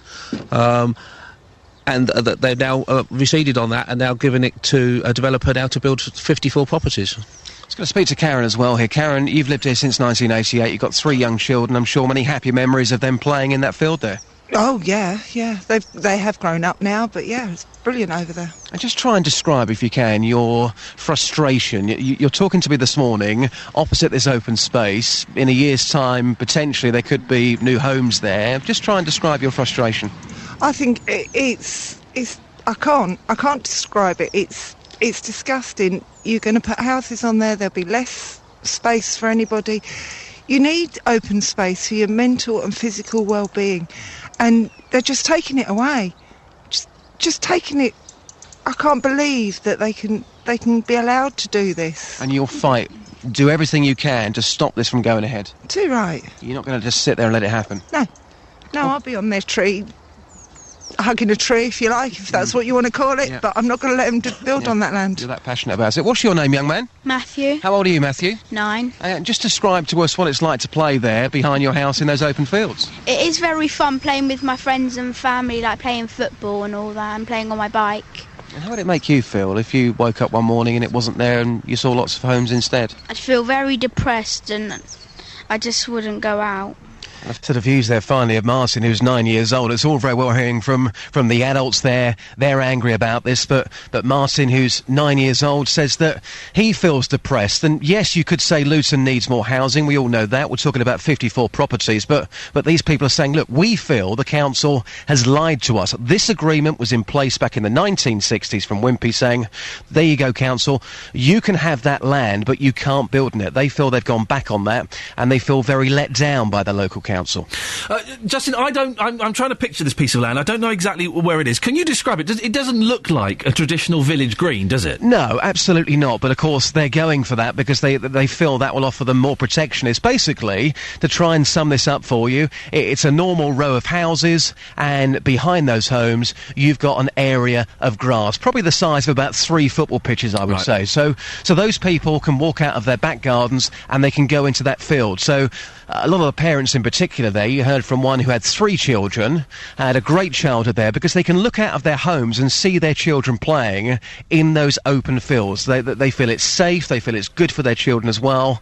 That, in the near future, could be taken away from them, and they just can't deal with that. They would do everything they can, and you've heard there from Karen saying she'll jump on a tree. Earlier people were saying that they'll be in front of bulldozers. These people will not let this rest. They'll do everything they can to stop this from going ahead. Right, Justin, you live in one of those houses, OK? We don't, but let's imagine you do, and I live in one of those houses. If I looked out the back, I would say, hey, Justin, do you fancy going to play on the common? Yeah. A friend of mine, Steve, would say, hey, Justin, Iain, do you fancy going out on the rec? Yeah. What would you call that bit of land? I'll probably call it a common, actually. You go for the common. Go and play on the common. But, you know, that could be gone. That could be gone for those people. And property prices as well could go down because of it. So, all in all, they are absolutely furious this morning. Producer Laura would call it the field. I think that's because she's dead common. Justin, common. Thank you very much for that. Yes, I'll call it. My mate Steve would say the rec. You want to go and play on the rec? Yes, it's interesting, isn't it, what you call these little bits of land that you go and play on as a kid. Morning! Another 12 minutes of the show, and then David Prever is filling in for Jonathan Vernon-Smith, who's got that nasty tummy bug again. I won't go into details, but it's not pleasant back at Vernon-Smith Towers. Now, the story on the front page of most of your papers this morning is that Prince Harry is back on his way back to the UK from Afghanistan after finishing his 20-week tour of duty there as a gunner and co-pilot of an Apache helicopter.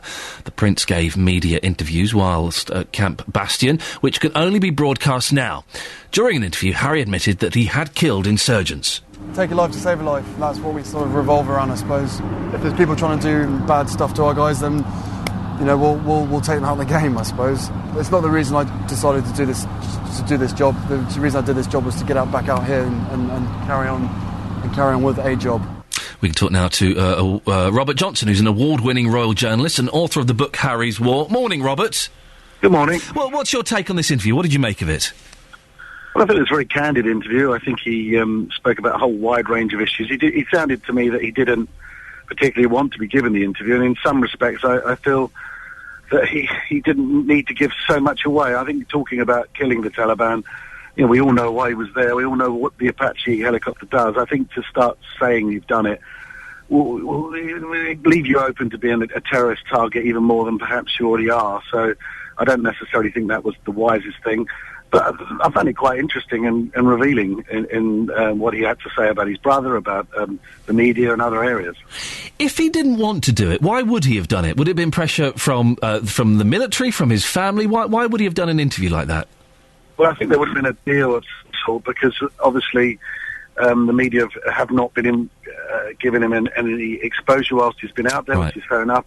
There would have been some sort of pressure from the palace. But I do believe that he did do it very well, but I think that the way the media interview was cut, it sounded like he was perpetually moaning about his privacy and issues like that, which I don't necessarily think is the wisest thing to do, particularly, of course, the monarchy, after all, the royal family is an unelected institution that relies upon popular support and the media to keep in its position. So it may be just the way that the interview was cut, but it did come across that he was whinging rather a lot, actually.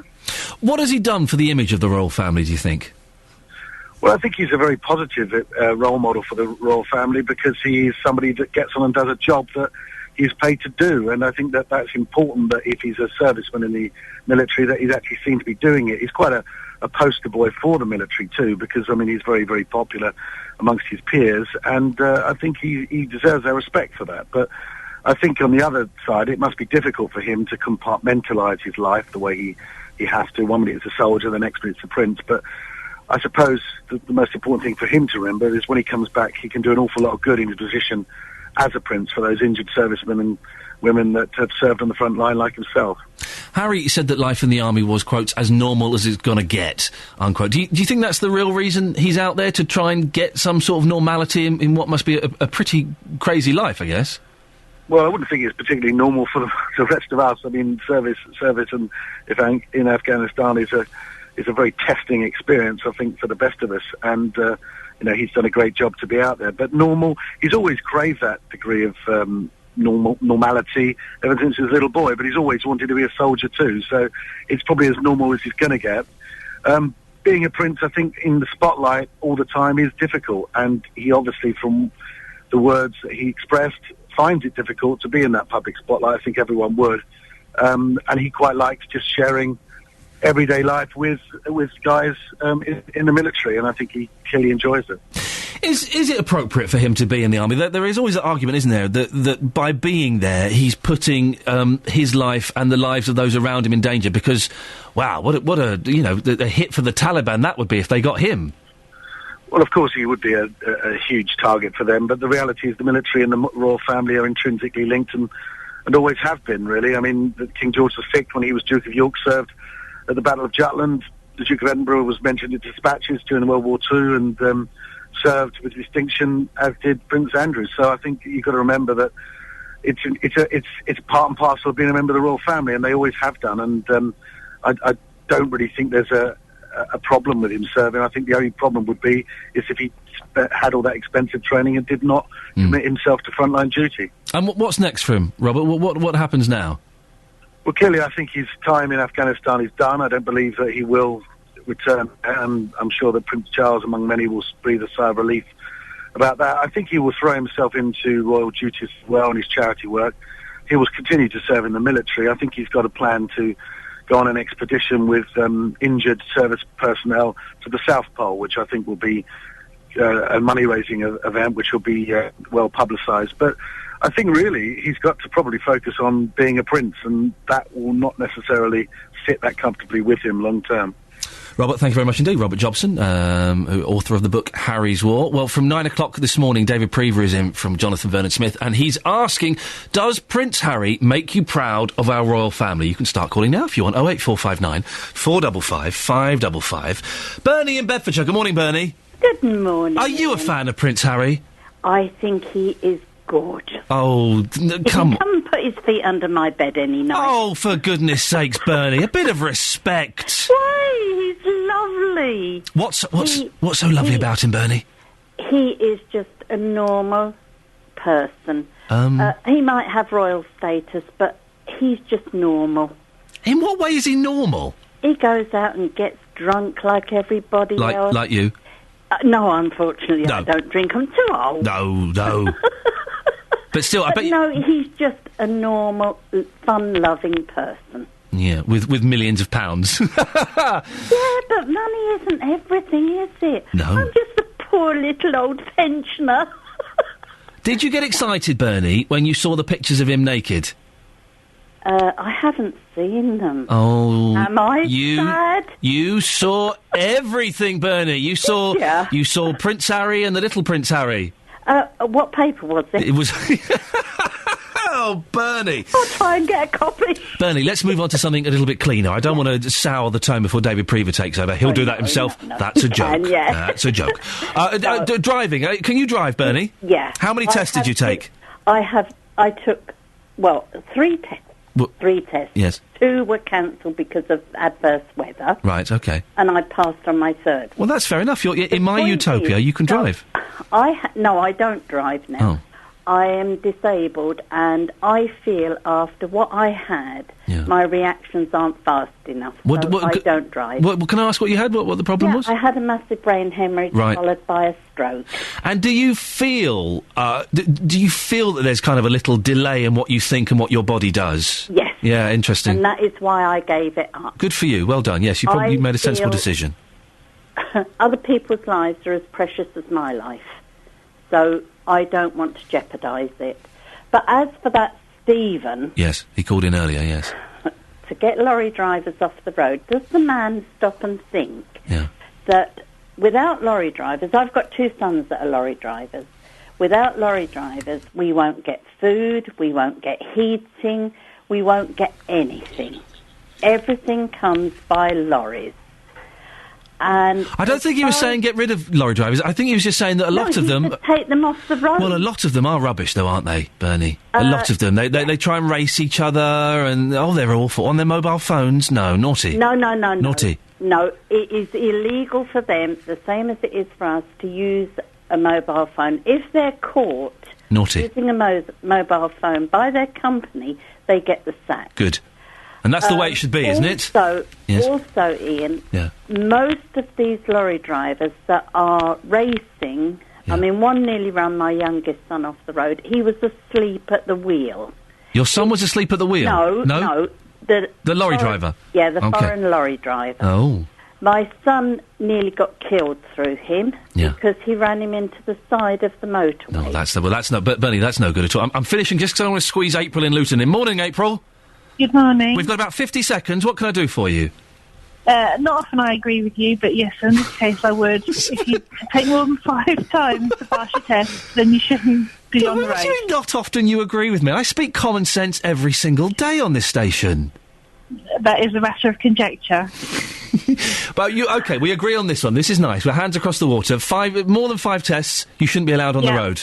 Yeah, I passed my car test first time. My driving examiner on the day said, what does 13 make? And I said, unlucky for some. And he said, what does practice make? And I said, perfect. And he said, well, you've got 13 minors, but you've passed, so you need more practice. Whoa, hang on a minute. Whoa. You got 13 minors and he still let you pass? Yeah, because you're allowed 15. Oh, I wouldn't have let you pass, April. I'd have made you... It took me 4 times to pass my motorbike test, and I think everybody should do a motorbike test. Yeah, you're right, and I think you should only be allowed to take your motorbike test 3 times. Yeah. Thanks very much, April. Yeah, thank you very much. I agree with you. I never agree with you. Unbelievable. Thank you, everyone who called in and took part. Back tomorrow at 6 o'clock. Stay tuned, David Prever filling in for JVS. Ta-ta. Getting beds, hearts and bugs talking. This is BBC Three Counties Radio. Thank you, Iain and the team. Another great show this morning.